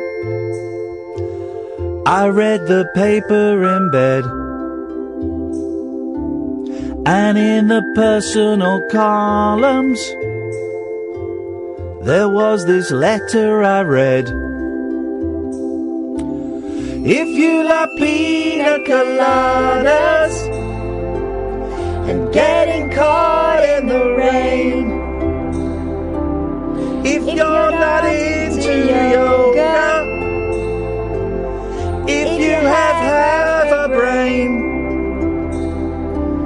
if you like making love at midnight in the dunes of the Cape, then I'm the love that you look for. Write to me and escape. I didn't think about my lady. I know that sounds kind of mean, but me and my old lady had fallen into the same old dull routine. So I wrote to the paper, took out a personal ad, and though I'm nobody's poet, I thought it wasn't half bad. Yes, I like pina coladas and getting caught in the rain. I'm not much into health food, I am into champagne. I've got to meet you by tomorrow noon and cut through all this red tape at a bar called O'Malley's, where we'll plan our escape. So, I don't know if it's instrumental. And walked in the place. I knew her smile in an instant. I knew the curve of her face. Oh, God, no. It was my own... Oh. I don't know where we are now. A little bit lost. I think she said... No, but I think this is the thing. I thought it was instrumental. I knew her smile in an instant. I'm taking a gamble. I knew the curve of her face. As was he. Oh, man. It was my own... bollocks. Not your own bollocks, surely. They tricked us there. Well, these things happen. These things happen. That was like a lullaby version. Yes, It's very tender. It was a little bit short there, guys. We came up short, but nice harmonies. I felt like Paul and George at Shea Stadium. It felt like Bob Dylan and George Harrison at the concert for Bangladesh. So this is what we do, Terry. Mondays to Fridays, 10 o'clock at night until 1 o'clock in the morning. I'm glad you found us. Please spread the word. Will do. Next time, join in with the singing. Yes, please, Terence. Oh, was I supposed to join in? I don't actually know the words. No, so. well... Neither do we. Neither do we. Terry, thank you very much for your call. It is appreciated. Good evening, CJ. Hello. Yes? This is good radio. This is good radio. Well, I'll be the judge of this. And that. I was wondering if we could ring up talkSPORT on my other phone and then tell them the rubbish. You want to do that? Yeah. Oh, fair play. I've got my other phone here. I can put it on speaker. I'm always up for trolling those losers. Fantastic. Okay, let's see if this works. Oh, yeah. Finger on the dump button, gentlemen. Yes. Yeah, any minute now? Sorry? Thank you for calling. Oh, here we go. Calls cost 13 pence per minute, plus your What a rip-off. Is that export? Yours is like cheap. Yes. Yes, I know, because I insisted. Was that you? Mm-hmm. Yeah, it was, actually. What was this? Now as a striker. They're changed to a 4-4-2. Well, we can hear it now. Three strikers. You got Ronaldo. What a surprise, they're talking about boring old football while we're talking about the Piña Colada Song. 4-4-2.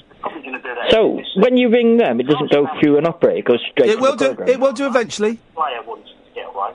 Oh. Because he feels he Should have tried LBC, that would have been better. play, which last season was Benzema and Ronaldo. Oh, this is good, isn't it? The sell, hence the big price tag. You know that thing you said at the start of your call about this being good radio? It's not now. They're terribly slack. Normally we answer much quicker. Hello, can you hear me? Yeah, I just wanted to ring up and say I'm not listening to your show. I'm listening to Iain Lee's show. I just want to say your show's rubbish and Iain Lee's is better. Alright, cheers, mate. Cheers, thank you. He was very polite. He was, wasn't he? He was definitely doing the fingers, though. He was very, very polite. I felt it. CJ, you're a naughty man. Thank you very much indeed. So you heard the chorus there. Let's have a little look at it in greater detail. 0344 499 1000. He's reading the ad, and this genuinely, this is poetry, right? He's described this wonderful scene. We've got to go to the news in a minute. He's described this wonderfully a scene bereft of love and passion in 4 lines. Then in 4 lines, he gives himself a little bit more space to write a Lonely Hearts ad in 4 lines. And it's poetry, right? It's genuinely, this is poetry. If you like pina coladas and getting caught in the rain. Now, we've talked about pina coladas, the glamour, the excitement, just the it sounds like money, it sounds like danger, it sounds like travel. Exotic. Getting caught in the rain, well, that's a bit weird. Suddenly you're thinking... it's reckless. Exactly. Recklessness. Suddenly, so someone who's glamorous and likes the finer things in life, but is also nuts. Yeah. You know, in that fun, sexy, exciting way. Have you ever had sex outside in the rain? I'm pleading the 5th. I have. I've just remembered it. With an older woman. Oh, my God. And with an older woman, I was 24. Say older, she was like 33 or something. Oh, God, what a...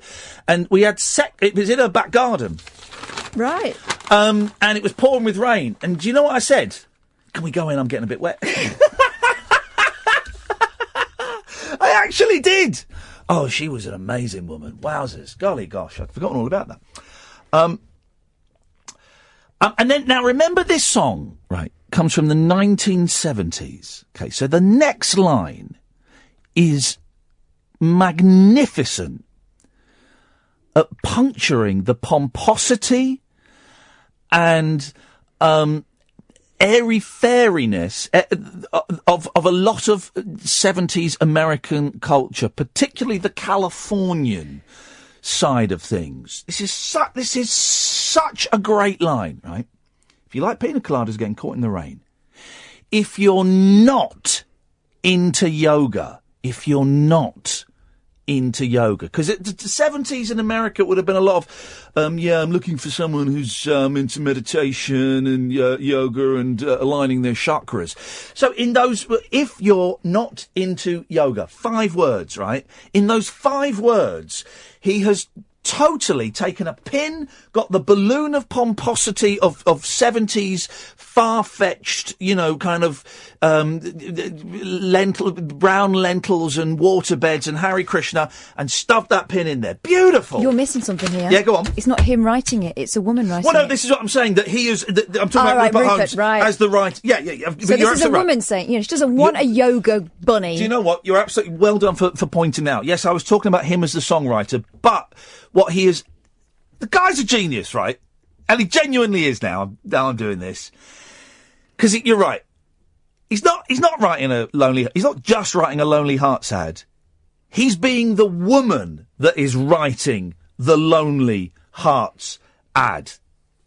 God, this is good. It's like Inception. The image of a woman doing yoga is attractive. Yeah. The image of a man doing yoga, to this woman in particular, not so much. This guy just can't get enough of the show. Cristiano!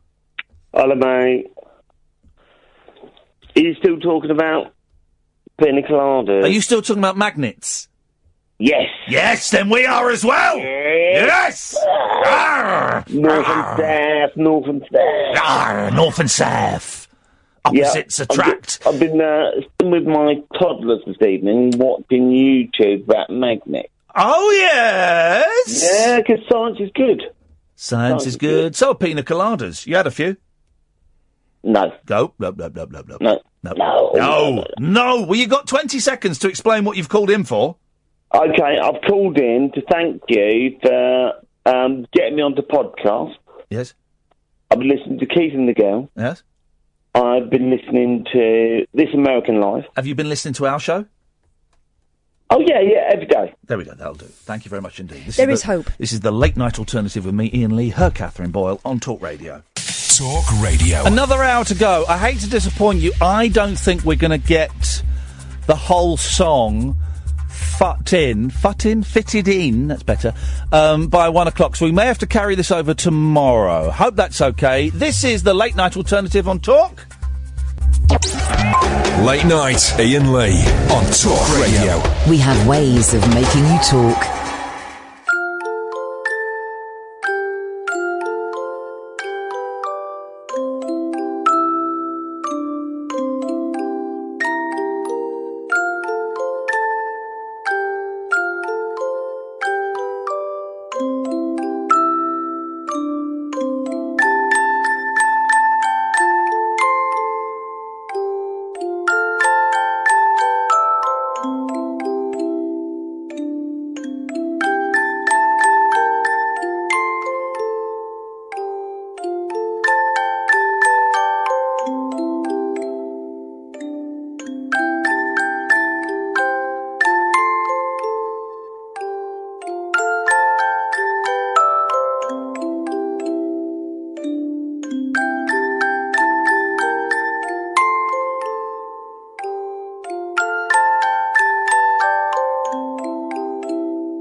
just the melody, and this is the thing, actually. We haven't really spoken about it. We've talked about the history of the song and the social setting, you know, what the drink, the Piña Colada, means. Good evening, by the way. This is Iain Lee. Catherine Boyle is here, and Sam is through there taking your phone calls, 0344 499 1000. And this just shows what a stunning piece of work this is. In the first 2 hours, we've not even mentioned the tune. No. And the tune is, I mean... Well, this is it done as a music box. There's a lullaby version. We've had a disco version. I've got a dance 128 beats per minute version. It's a great little tune. It's almost like like a nursery rhyme. I mentioned John Lennon was good at writing nursery rhymes, and it may have sounded like a dig. The other day I mentioned it. You imagine is a nursery rhyme. But actually, you try writing a nursery rhyme. Try writing a nursery rhyme. People who knock Barry Manilow. You go and write a song half as good as Mandy, and then you can come and knock him. But you see, the thing about that tune and having this music and then that and the lyric that it has is that it lifts it. So you're not thinking, what a slime ball. Yeah. You're thinking, oh, this is jolly. This is a bit of fun. Oh, and this is the thing. It's one of those great songs that hardly anyone knows what it's actually about. You think it's a jolly song about a bloke going on a date with a woman he's met in an ad. Most people don't know what the punchline is, and we've had it mentioned a few times, but most people don't know what the punchline is. But I think you can also be deceived by the tune. Yeah. So thinking, even when you've heard the punchline, that it's just a couple having a bit of fun with each other. Oh, no, completely. Completely. And that is another aspect of Rupert Holmes's genius. It is... I was thinking a lot about Bob Dylan recently because turns out the Elvis Costello audiobook goes on for over 20 hours. And he's talking a lot. There's a lot of names being dropped. And he hangs out with Bob Dylan a lot. And I'm not a fan of Bob Dylan, but I would like to see him live, actually, because I'd like to tick him off the list. I can appreciate his cleverness. Yeah. But Bob Dylan, I find, is quite... You know, there's one tone. That's a bit hard. There are a couple of tones, as my boys found out yesterday when I sang Lay Lady Lay to them, and they were in hysterics for some reason. I remember a boy singing me that to me once, and I laughed as well, but that was mostly because he was doing the voice. Lay across my big brass bed. But very rarely with Dylan do you get the juxtaposition of a pop melody, a nursery rhyme melody, a melody for 5-year-olds.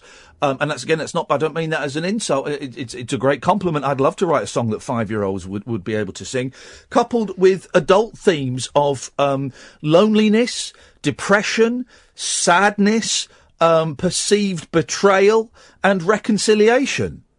The juxtaposition is the thing. We're halfway through the second line of the first chorus. If you like pina coladas and getting caught in the rain, if you're not into yoga, remember this is from the perspective of a woman, if you have half a brain, brilliant, delicious. It's witty, it's sharp. So what she's saying is, I don't want someone who's totally self-obsessed physically, and I because I want someone to stimulate my mind. Yeah. I don't want a meathead. And then these next two lines, right? Flipping heck, they're brilliant. The next line is one of the sexiest lines in popular music. I mean, it is filth. It is horn dog. It is just whoa. If you like making love at midnight in the dunes of the Cape. Now, I don't know what Cape that is. I don't know where that would be. I imagine the Bahamas or something like Jamaica. Exactly. Remember the music again. It's kind of almost a sort of Caribbean feel, isn't it? If you like making love at midnight, spontaneity, danger, excitement, you're outside having sex. This is a woman who wants thrills. But then this last line, and Callum, I will come to you in a second. This last... So you get the impression from those first three lines, particularly that third one, that she is someone who lives a very dangerous, carefree... reckless abandon. Hedonistic life. Right? And then this last line, I think, is really sad, okay?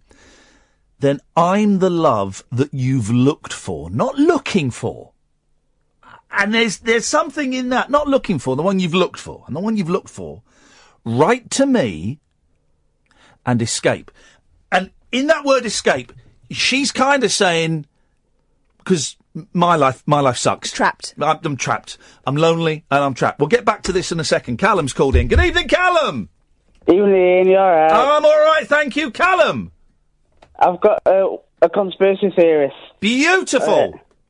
Is it about the Piña Colada Song? No. That's a shame. Okay. I've been looking at flat Earth theory for the past 6 months, and I'm pretty convinced it's flat. Okay, what's giving you that? Well, the oldest globe model I didn't realise till recently was 1492, and all the ancients and monolithics had it flat, and the horizon looked flat. Right. And if you look at the sun and moon, they do look same size, and both sides at the east and south west. Can I prove to you the Earth is round? Spherical? You can, you can if you want. Have you ever sat on a beach? I have, loads of times. Yeah. And looked out to sea? Yeah, looks flat. Yeah, it does look flat. It does look flat. That's the thing. Have you ever seen a boat coming towards you over the horizon?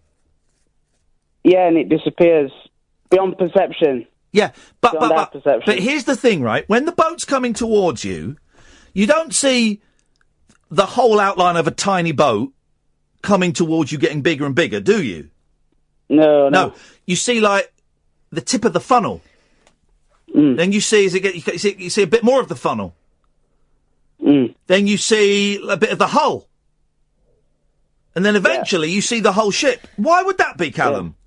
I think it's rocking at sea and it disappears beyond perception, but if you're into a tall building, you'd see further like sun. I've got one. There's no such thing as darkness, it's polar light. There's no such thing as darkness. Okay, wow. Have you ever been to a port? Have you ever been to, for example, Dover? No, but I've been to Isle of Wight and near there. Yeah, okay. Right. Portsmouth. Where's the next country to there? Where does that... France. Can you wave to France from there? You can see it, it's flat. You can see it? Water and curve. Okay, here's another one. Why, right, if the Earth is flat, why when if I stand on a hill, can't I see the Eiffel Tower? Depends where you're looking from, I suppose. Well, if I'm looking in the direction of the Eiffel Tower, why can't I see it? And I've got, like, binoculars, really good ones, not the ones you get in a petrol station, old ones from an army surplus shop. Why can't I see the Eiffel Tower? I suppose you can see Blackpool Tower from, is it, Lytham St Anne's, because it's... Right, not talking about that. I'm talking about, if the Earth is flat, why can't I see the Eiffel Tower from a really tall building? I've been on top of the Shard, right? Catherine and I have stood on the top deck... from London. There's too much buildings in the way. No, there's not. No, there's not. And it's No, there's not. Don't be so stupid. This is the point I'm calling him stupid on. The man who's just said there's no such thing as darkness. No, we stood on top of the Shard, right? No, we stood on top of I've been on top of BT. We've been on BT Tower, right? Been on BT Tower. I can't see the Eiffel Tower. It's just too far from our perception, our view. Callum, do you realise how nuts you sound? I've been called nuts, but it doesn't really bother me. No. Right. I'm a bit laid back for that. Yeah. I'm a spiritualist, but I'm not like David Babcock. I like to be a bit more mellow. Yeah, David Babcock got very angry, and I just have to. Can I just say, Catherine, I will let you come in. I'll let you come in. That's a rude thing to say. But we did have a few complaints about David Babcock's attitude to some of the callers last night, and I would like to apologise, and perhaps. I should have stepped in and calmed things down. Perhaps Catherine, as producer, should have told me to step in. I think I did. And calm things down. I think Catherine thinks it's funny there. Yeah, I think she does, Callum, and that's the problem. She stood there laughing. Yeah, she was, wasn't it? Hey, why are you stirring it, Callum? Why are you stirring it? Nothing, you just make me laugh. You be careful, Callum. Anyway, Catherine, I believe you were going to say something before you started flirting with when we went to New York, I'm not flirting with you. We went to New York, right? It took us longer to go than it did to come back. Why do you think that is, Callum? There's a thing. They don't always take quickest flight to get more money. Airline companies and things. They did call. And it's not a taxi. They've not got a meter on. It's not got a meter. What's at the I think Jetstream flows that way, doesn't it, as well? What's on the other side of the North Pole? Well, North Pole, if you look at Flat Earth model, centre. So it's Antarctic's all the way around, and there's land beyond that. Where's the South Pole, like then? A clock. Where's the South Pole? It's all the way around like a clock. No, like a clock face. Yeah. It's on that model. So, right, so the North Pole is where the centre of the clock. Yes. Where are we? 2 o'clock? 2:30? Britain's but just a bit further down. So what, about 3:15? Yeah, something okay. like that. How come the water doesn't fall off? Yep. I know the answer to this. Question. Glaciers. Glaciers. We're surrounded by glaciers. Ice Let walls. him answer, please. Oh, sorry. He's more than capable. Well, Callum. I'm not right sure. Well, they reckon it's a glass dome, but I'm not convinced it's glass. a glass dome, But, like in the Simpsons movie. Yeah, there's truth to it, but I don't know if it's glass because nothing's really physical. It's only physical because we're in his bodies, but when we leave us, not going to. Okay. Thanks very much for calling. He destroyed you there. He did. Nothing is really physical. Sorry, I sorted. 0344 499 1000 is the telephone number if you want to give us a call. The late night alternative on Talk Radio. Unmissable late night radio with the original king of unconventional conversation. Make contact with Iain. Late night Iain Lee on Talk Radio. We'll get you talking. Tim, I'll come to you in a second. So many people wanting to join in on this. If you've just tuned in, we're deconstructing Escape, brackets, the Piña Colada Song, close brackets, by Rupert Holmes from 1979, the last US number one of the 1970s. That's a great pub quiz question. That is a great pub quiz. What was the last number one in the United States of the 1970s? Great question. Once again, listener, you're welcome. Yeah, we go, you see. We're just dishing out this data. We've done the first verse, first chorus. And the chorus changes slightly throughout the song. It's important to remember that. Now, second verse comes in, and it's back to the perspective of the gentleman in the song. We know it's not really Rupert, but we'll call him Rupert because it's easier done. God, he does this in rhyming couplets, right? This is Shakespearean in its quality. I've nearly finished Matt Haig's How to Stop Time. What a great book. I'm not saying that because he's a friend of the show. What a bloody brilliant. It makes me sick. It's such a good book. Has it put you right off Matt Haig? Yes, it has. These talented people that can write books. And because you know the film's going to star Benedict Cumberbatch. We know that. You can see that in your mind when you're reading it. So you can see it. And actually, I'm thinking, yeah, it fits in perfectly. Such a good book. I said on Twitter today, it's a modern equivalent of Slaughterhouse-Five, less violent. But the guy in it, in the book, is the modern Billy Pilgrim. It's such a good book, but he talks about the character in it basically lives for like hundreds and hundreds of years and doesn't age. He talks about how he met Shakespeare. And, just little, there's a few pages about Shakespeare in it. And you think, the skill with which Shakespeare could sum something up in just a couple of lines. A couple of limes. That was Harry Nilsson. But a couple of lines. And this is Shakespearean, right? So the guy's read the advert. We've just heard him reading the advert. Remember, he's still in bed. His girlfriend is still next to him. But straight away, he just thinks, he says, I didn't think about my lady. But then, so you're not thinking this guy's a heartless bee. Well, you are a little bit. But he acknowledges that. He says, I know that sounds kind of mean. But you've got to remember the music is telling you. Yeah. Light-hearted. Sexy time. Mm-hmm. But,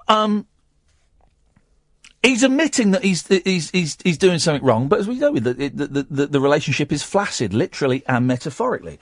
I didn't think about my lady. She's in bed next to him. I know that sounds kind of mean. And then this line, oof. Guys, the men and women, this next line, right? I'm just going to say it, and then we're going to just silence for 10 seconds while you absorb this. But me and my old lady had fallen into the same old, dull routine.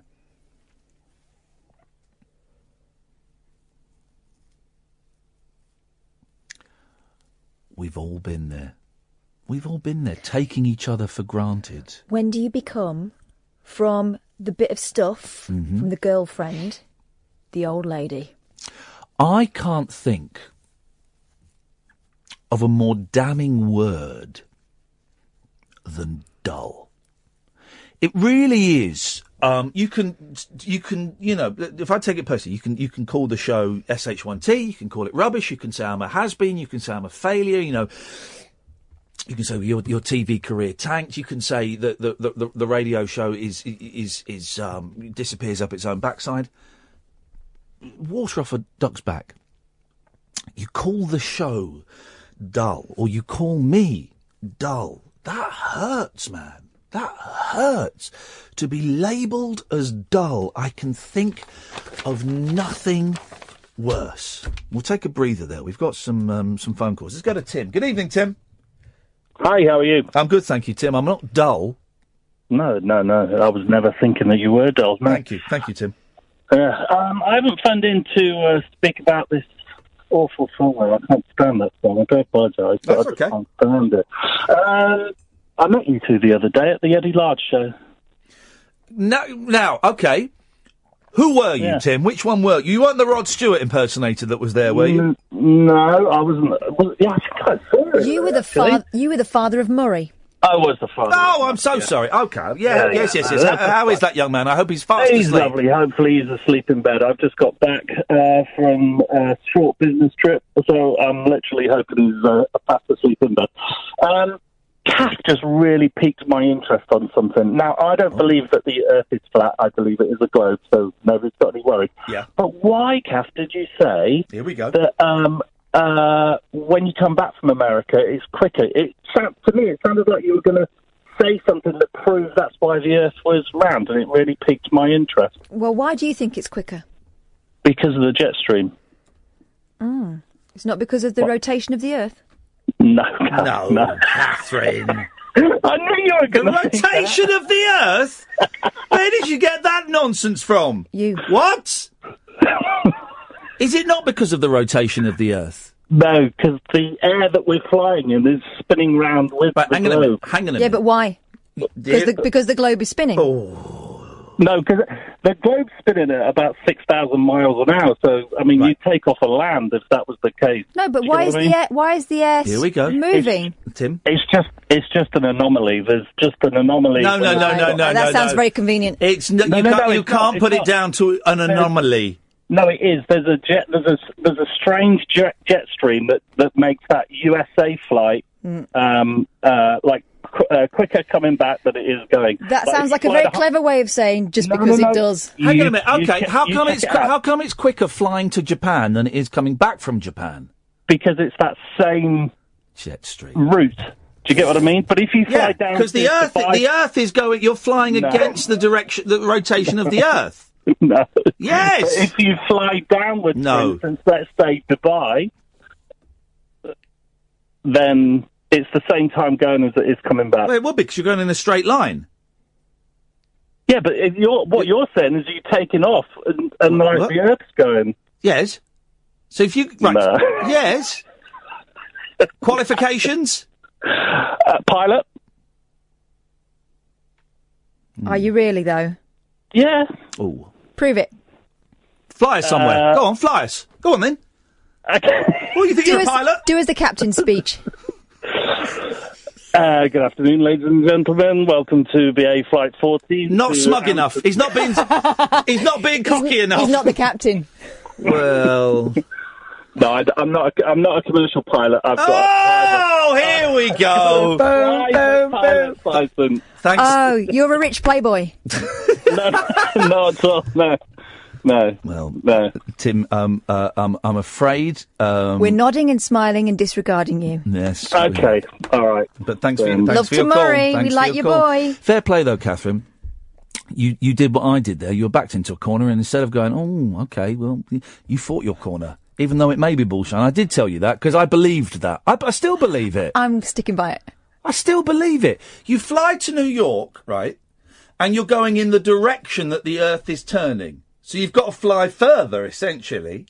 And then you're flying back. You're flying against the direction the Earth is turning. So London is coming round to meet you. Listen, I hope it's true because I've told my kids it very convincingly. And they believe me. But then again, that's what parents do, right? Tim is, I think... Full of it. Like Donald Trump Jr. is spreading fake news. Fake news. Fake news. Let's go to Derwin. Good evening, Derwin. Hi, good evening. Good evening. Oh, back to Piña Coladas. At last. Thank goodness. Deary me. In fact, I'm calling Tim so-called Tim from now on. Oh, charlatan Tim, I think. I reckon his son Murray, instead of being a 10-year-old boy, was actually a midget. His wife, it's like the Crankies. Yes, I'm suspicious of the whole family. Who would take a child to that filth? Anyway, carry on. Yes, what you got for us, boss? Oh, thank you. I've got some old Time Out magazines. I'm looking at the Lonely Hearts column. Would you like me to read from yes, 1972? From 1972. Yes, I would, mate. 73. 73. Go on then. Yeah. What? Hang on a minute. Give us the exact date. Oh, blimey. Why, are you planning some July time travel? 27th to August the 2nd. It's 15 pence. From 1973. No, I was just thinking, wouldn't it be funny if it was the week of my birth? It's not. Right. But I have other magazines. I've got 79, but there's too many to read through. If that is July the 25th, 1973, I would have been 6 weeks old. Let's hear the Lonely Hearts columns from when I was 6 weeks old. My parents weren't even married at that point. A few out. There we go. Yeah, go on. Here we go. Age 45, tall and slim and quite with it. Going on holiday in August. Needs young female company. No strings. Just gentleness. Oh. My name is Harry. Dirty Harry. Dirty Harry. Do you feel lucky, punk? Did I come 5 or 6 times? What I like about him is that he sounds like he's a gentleman, but he's saying, "Come on holiday with me, no strings. So when we get home, you're out." Oh, it gets worse. Don't worry. Oh, go on. Oh, next one. Company chairman seeks out of office yes girl. Must be used to taking orders. Shy, submissive, and subservient. Oh, you know what this is? Secretary. Would be generously treated. Tweeted? Treated. Treated. Okay, well, I was Sorry. predicting the future. In other words, I'll buy you presents if you let me smack your bum. Who could refuse an offer like that, Derwin? There's another offer. There's an advert in the middle of these. It's for computer dating. And six dates for £1. Roll up, got you, not your 4, not your 5. They got you 6 dates for £1. What if you don't like the first? You still got to go. Go on, give us. I like this. Go on, give us another one, Derwin. Female, probably 25 to 30. I don't know what you put probably. Probably a little gay. Probably a graduate. Probably in denial. Probably leftish. Wanted by male. Probably answering to similar descriptions. What? Hang on. A gay man wants a gay woman? A little bit gay. A little gay. He's only a little gay. So, but he's Maybe asking. small. He's asking for a woman who's a little bit gay. Yes. That's weird, isn't it? What's that? Very forward thinking, 73. Swingers.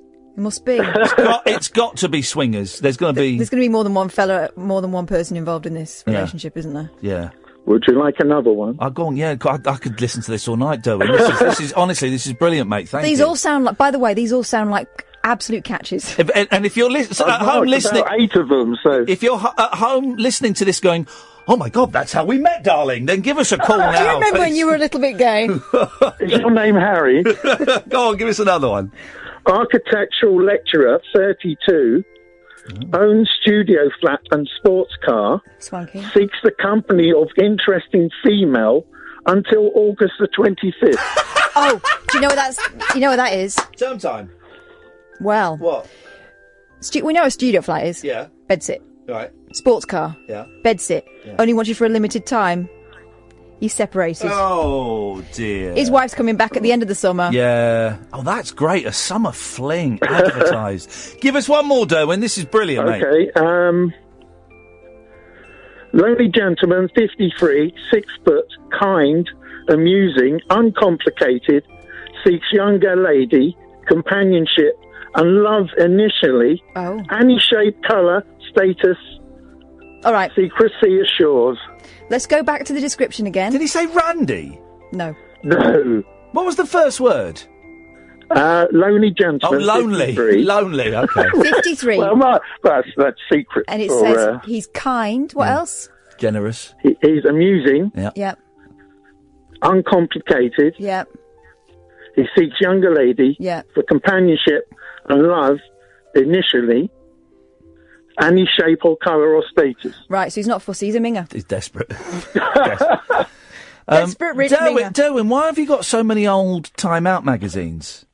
I just love the nostalgia. Yeah. I buy these and I occasionally go with my to somewhere with my niece, and we looked through them. Oh, no, brilliant! They're great. They're great. Car boot sales and stuff like that. It is great. And is it just Time Out magazines, or do you get other old things? Oh, I get loads of old stuff. So there's a great magazine we had from the 50s. Yeah. And a girl wrote in and said, "Who should get off the bus first, myself or my boyfriend?" And it was worrying her. This is, I mean, gosh. I'm a big fan of Time Out, and the fact that Time Out, it's literally, it's not literally. It's London centric, isn't it? Well, it is. I think they do it in New York as well. I think they might have done it in a couple of other cities, but now it's a crappy little free thing you get at train stations. And before, I never forget when I started doing stand-up comedy, Derwin, and the first time I saw my name in the listings, Iain Rugby, and I wish I'd kept it. But it was a great magazine, and some great writers worked there. Peter Perfides, John Ronson, I think, wrote stuff there, and all of that. And Lexi Sauer I used to write for, and he had a great column. Oh, Derwin, thank you for that, mate. I really enjoyed that. Problem. Call again, won't you? Do you want a quick one? Yeah, go on. Is that another one? We both went for it, yes. Yeah, go on. Good looker, hairy, 36, seeks female, anywhere. Thank you, Derwin. Hairy. That was a good call, wasn't it? That was a great call. Do you know what I think we should start doing? I think that was my favourite. We should, because just to raise, and I can see we've got, jeez. We've got the Holy Trinity coming up next. We've got Paul in Stoke Poges, Nigel from Maidstone, and David Babcock. Right, I'm going to have to go for a wee. I think we should have a Caller of the Night award. Get a little fanfare made up. Yeah. And announce it at the end. Yeah, well, that's what we'll do. Paul, David, Nigel, stay there. You're listening to the Late Night Alternative with me, Iain Lee. Catherine's off for a wee. We are deconstructing the Piña Colada Song by Rupert Holmes. Don't think we're going to get it finished tonight. We'll carry on tomorrow. This is Talk Radio. Late Night Iain Lee. Unfiltered night talk with the original king of unconventional conversation on Talk Radio. We have ways of making you talk. 0344 499 1000. David, say hello to Nigel. Hello, David. Yes, me first. Hello, Nigel. All right, David. Nigel, you sound a little bit muffled. Is your mum trying to smother you? I think it's probably the line. No, it's probably the phone. Oh, the phone then. Yeah. I'll put it to the other ear. Hello? Hello? Is that better? Well. Hello? I think the phone's a bit muffly, but it's your end, I think. Or my end. Is this me? It's both ends. Test. Which end is it? I don't know. It's the wrong end. On? Hello? Am I on it? Yeah, who's this? My name's not Iain. Oh, hello, Dave. Who's this? Nigel from Maidstone. Have I got the wrong number? I think Ian's gone. He's not talking, Iain. Oh, have you rang Iain as well? Yes, I rang Iain as well. I'm just waiting for him to talk to us. Right. How are you then, Nigel? Not too bad. I was just going to tell Iain about something quite important. Me too. What was your thing? Go on. What's your... No, you'll go first. Ladies first. Hello, Iain? Iain? No, talk to David. To you? That's me. Talk to you? Okay. Go on then. I was going to tell Iain, but I'll tell you. A couple of weeks, I had an affair with a lady. I think this is a bit too heavy for me. Iain! Help! Come on, Iain. Put it in. I'm not waving, I'm drowning, Iain. I'm not waving, I'm drowning. Come on, Iain. Wait, he might have gone for a pee. No, Kathleen went for a pee. I thought they both went. Hey, I'll have a pee, please, Nigel. Yeah. Oh. It'll soon be 1 o'clock and it'll be too late to speak. Well, it will be. I too had something planned to say. Yeah. You're not going to listen to me then? What was I going to say now? I forgot.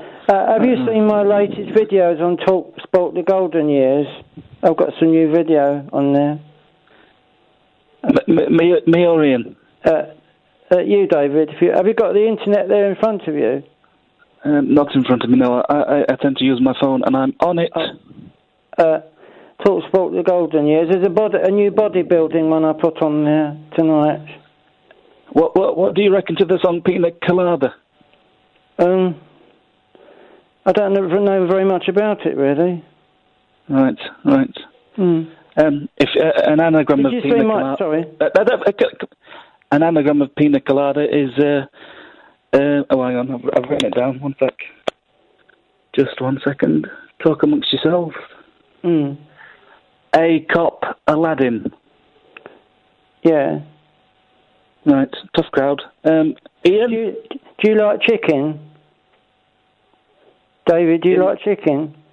The animal or the food? Chicken, the animal chicken. Chicken you eat? Neither. You don't eat chicken? I don't like chicken looking at them. I don't like eating chicken. So you don't like cock? Right,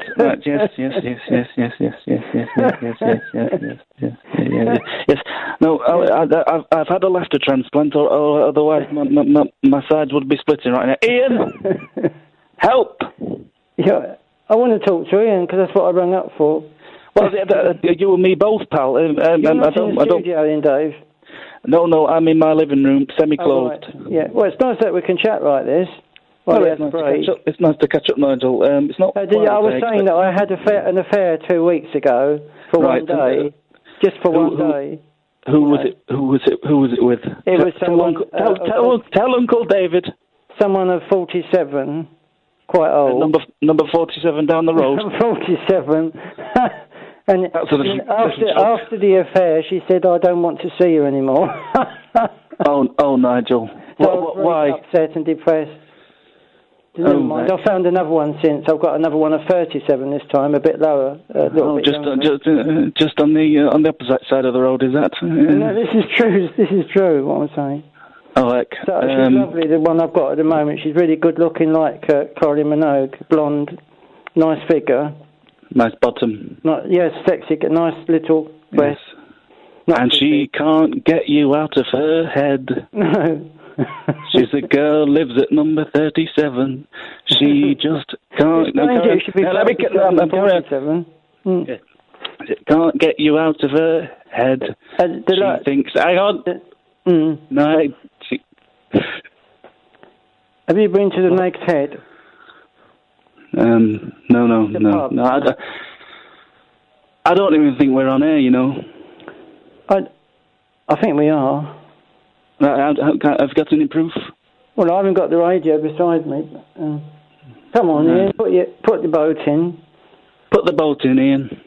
In the water. Launch I've been watching Bullseye on the television, Jim Bowen. That's quite funny. Because he was quite a funny comedian, wasn't he? Jim was quite nice. What would he say? He must be about 80 now. Look at what you could have won. I used to work with Jim Bowen 20 years ago.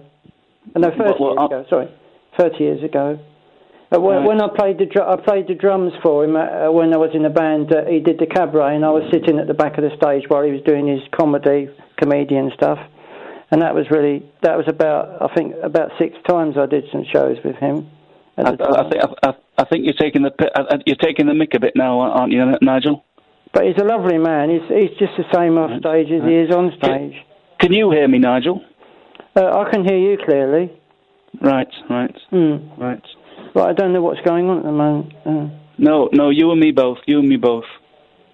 I think he wants us to take over the show. Well, I think we've done that. We've done very well, really. So whereabouts in the country do you live in, Dave? Maltby Rotherham. So that's up north, really? Yes, it's north of Watford Gap, yes. Is it near Leeds? It's kind of near. It's in the ballpark. It's in the Leeds ballpark. Do you know Sam Weller on the internet, Sam Weller? I don't know many people. I've not got many acquaintances, actually. He's a friend of mine on Facebook. He's probably listening now. He's a big fan of mine, Sam Weller. Yes. And Lauren Smith is another girl, friend of mine that lives in Leeds. She's Late Night Iain Lee. On air and off the leash. On Talk Radio. We have ways of making you talk. I didn't think about my lady. I know it sounds kind of mean, but me and my old lady had fallen into the same old dull routine. So he decides to act. And this is where the song pivots, okay? Because what he does, as he said, it could be considered mean, and it is mean. It is disrespectful to the woman who's sharing the bed with him. It's disrespectful. It is cruel, and it's cowardly. It's cowardly. But he decides to make a significant change in his life and try and find the excitement that he once had in that relationship and try and find it elsewhere. So we go to the third line of the second verse. So I wrote to the paper. This bit doesn't quite make sense, if I'm completely honest. And we have got. Tell me why. So I wrote to the paper, took out a personal ad. So instead of writing That's how you do it, though. You communicate via the personal ads. Well, in those days, you did. They wouldn't put you in contact. They wouldn't give you that woman's address, would they? Okay, you're right. Okay, I'll give you that. So I wrote to the paper, took out a personal ad, and though I'm nobody's poet, I thought it wasn't half bad. That is a great line. Pleased with himself. Yeah, that is a great line. So I love it. I love it. So I wrote to the paper. It's really satisfying to say. So I wrote to the paper, took out a personal ad, and though I'm nobody's poet, thought it wasn't half bad. And then we get to the second chorus, and this I love it in songs when the choruses are a little bit different. Because chorus is meant to be the same every time, so everyone can sing along, and then you repeat the chorus 3 times until fade at the end of the song. But this one, you've really got to think about it, because the choruses are a bit different. Sam, I'm going to need an out time when you can, and we'll get to that second chorus in a minute. Let's go to Marty first of all. Good evening, Marty. Hi, Ian. Hi, Kath. How are you guys? Not too bad. Good, thank you, Marty. What have you got for us? What would you like to say about Escape brackets, the Piña Colada Song, close brackets? Oh, actually, I was ringing up about Bob Dylan. Oh, go on then, fella. If that's all right. Yeah, of course it's all right. Of course it's all right.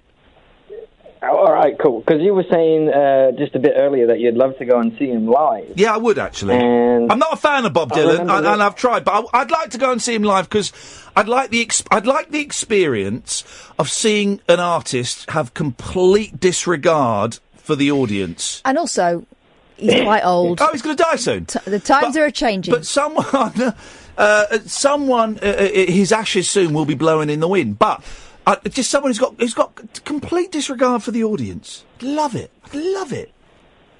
He does. You know, I've seen him a couple of times, and you know how normally they'll go like, you know, hello London or whatever. Yeah. Like he won't say any of that. Normally he just he comes on and he hasn't even played guitar, I think, in about 10 years now. Oh wow, okay. He just plays on his harpsichord. So he comes on, he stands on the stage, does about 10 songs, and he leaves. And I am a big fan of him, but I have to say, like, probably, and I've seen him 2 or 3 times, they're definitely the worst concerts I've been to. Really? Because his voice is completely gone. You can't even understand the word he's saying. Yeah. You know? Is it a little bit? Yeah. I'm going to say it. Yeah. Because we all know he's very clever and he was a social changer and all that stuff, right? Is it a bit Emperor's New Clothes, Bob Dylan? Everyone's pretending they get that's it. addressed to you, Marty, I believe. Emperor's New Clothes. Discuss. I don't know. What do you think, Kath? I don't get it. I don't get it, but I can see he's clever. I get why some people get it, and I really hope that one day I get it. I do like one of his albums. I like Desire. Desire's a nice album. Desire is one of my favourites, actually. Here comes the story of the hurricane. Is that on Desire? There's better songs, and there's a song on there called Isis as well. Oh, he predicts the future. Have you seen, there's a brilliant, one of my favourite things, there's a Norwegian programme, I think it's Norwegian or Swedish, I think it's Norwegian, where it's a great idea for a show, where they find activities that normally lots of people would do, and they film one person doing it. I can't think of any examples apart from this one episode where, so this episode, it's a concert. So normally you have thousands of people at a concert, but they have one person. And it's Bob Dylan giving a concert for one person. Have you seen that, Marty? No, but that sounds unbelievable. It's on YouTube, right? It's on YouTube. It's from this century. I can't be any more specific than that. I'm going to say 10 years. And it's this guy, and he's in a massive auditorium, and he walks in, and it's empty. And he sort of looks around, and he knows what it's going to be. And he sits down, and he sits there for a few minutes.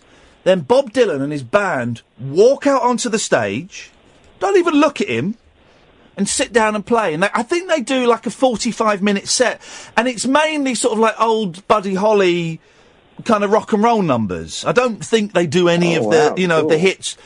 And this bloke just sits there, and he can get up if he wants and walk around, and he can go anywhere. And he just sits there and watches this concert on his own. Bob Dylan does 45 minutes an hour, walks off.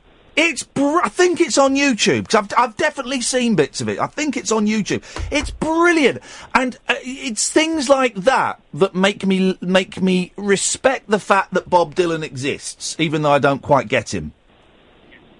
Yeah, that's cool enough. Well, I finish work in about 10 minutes time, so as soon as I get home, that's going to be the first thing that I pop on the TV. I think. I'm gonna have a look for it, see if I can find it, and I'll tweet it if I can find it. It's absolutely brilliant. Marty, thank you very much for that. It's appreciated, but time is against us, guys. Time is against us. I think we're going to have to carry this on tomorrow, if I'm completely honest.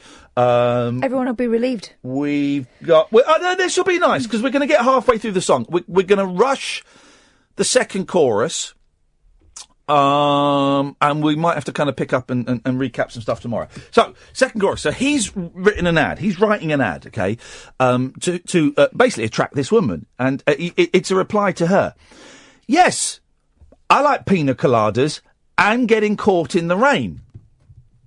I'm not much into health food. That's the mirroring. There is a phenomenon, and I always thought it was quite a new thing, say new, from the 90s onwards, but actually there are examples of it from the 50s and the 60s, of the reply song.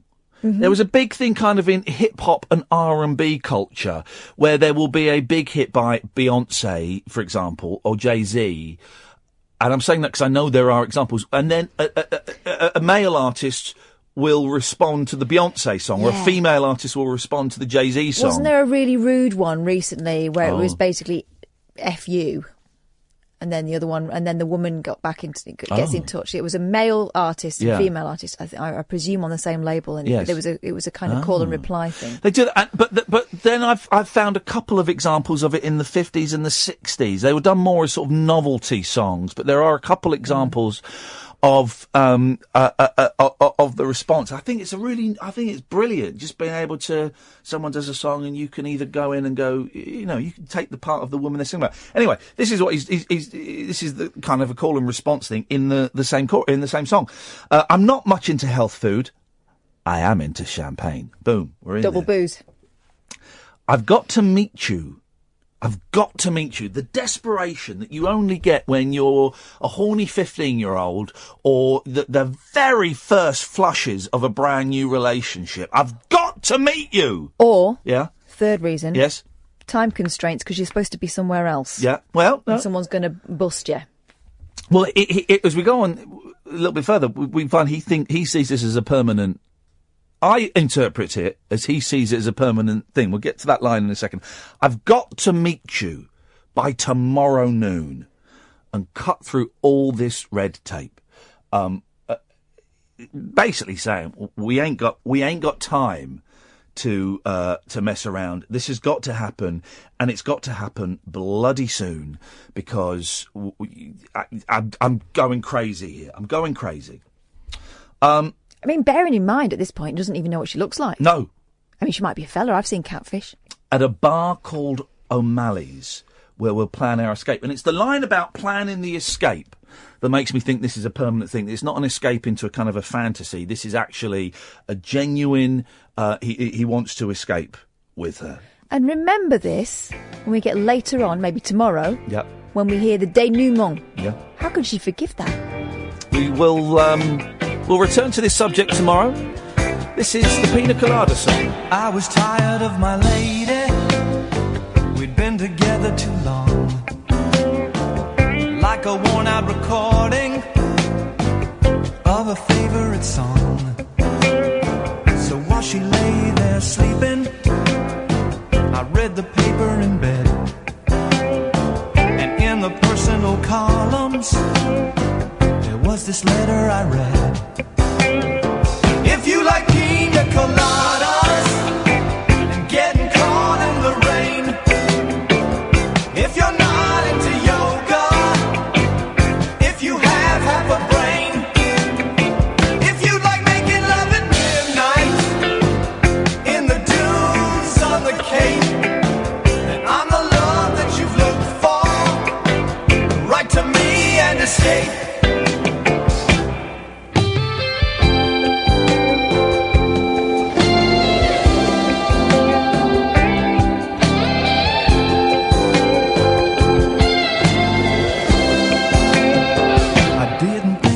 my lady.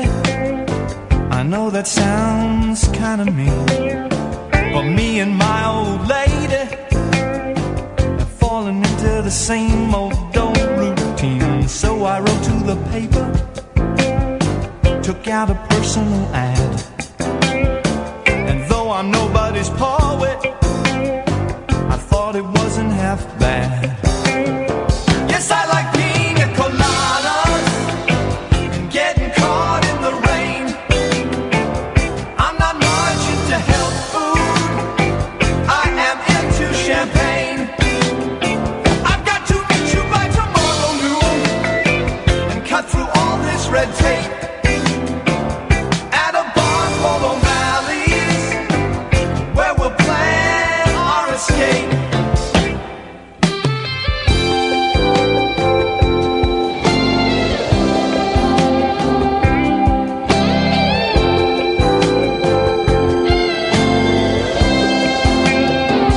So I waited with high hopes, and she walked in the place. I knew her smile in an instant, I knew the curve of her face. It was my own lovely lady, and she said, oh, it's you. Then we laughed for a moment, and I said, I never knew that you like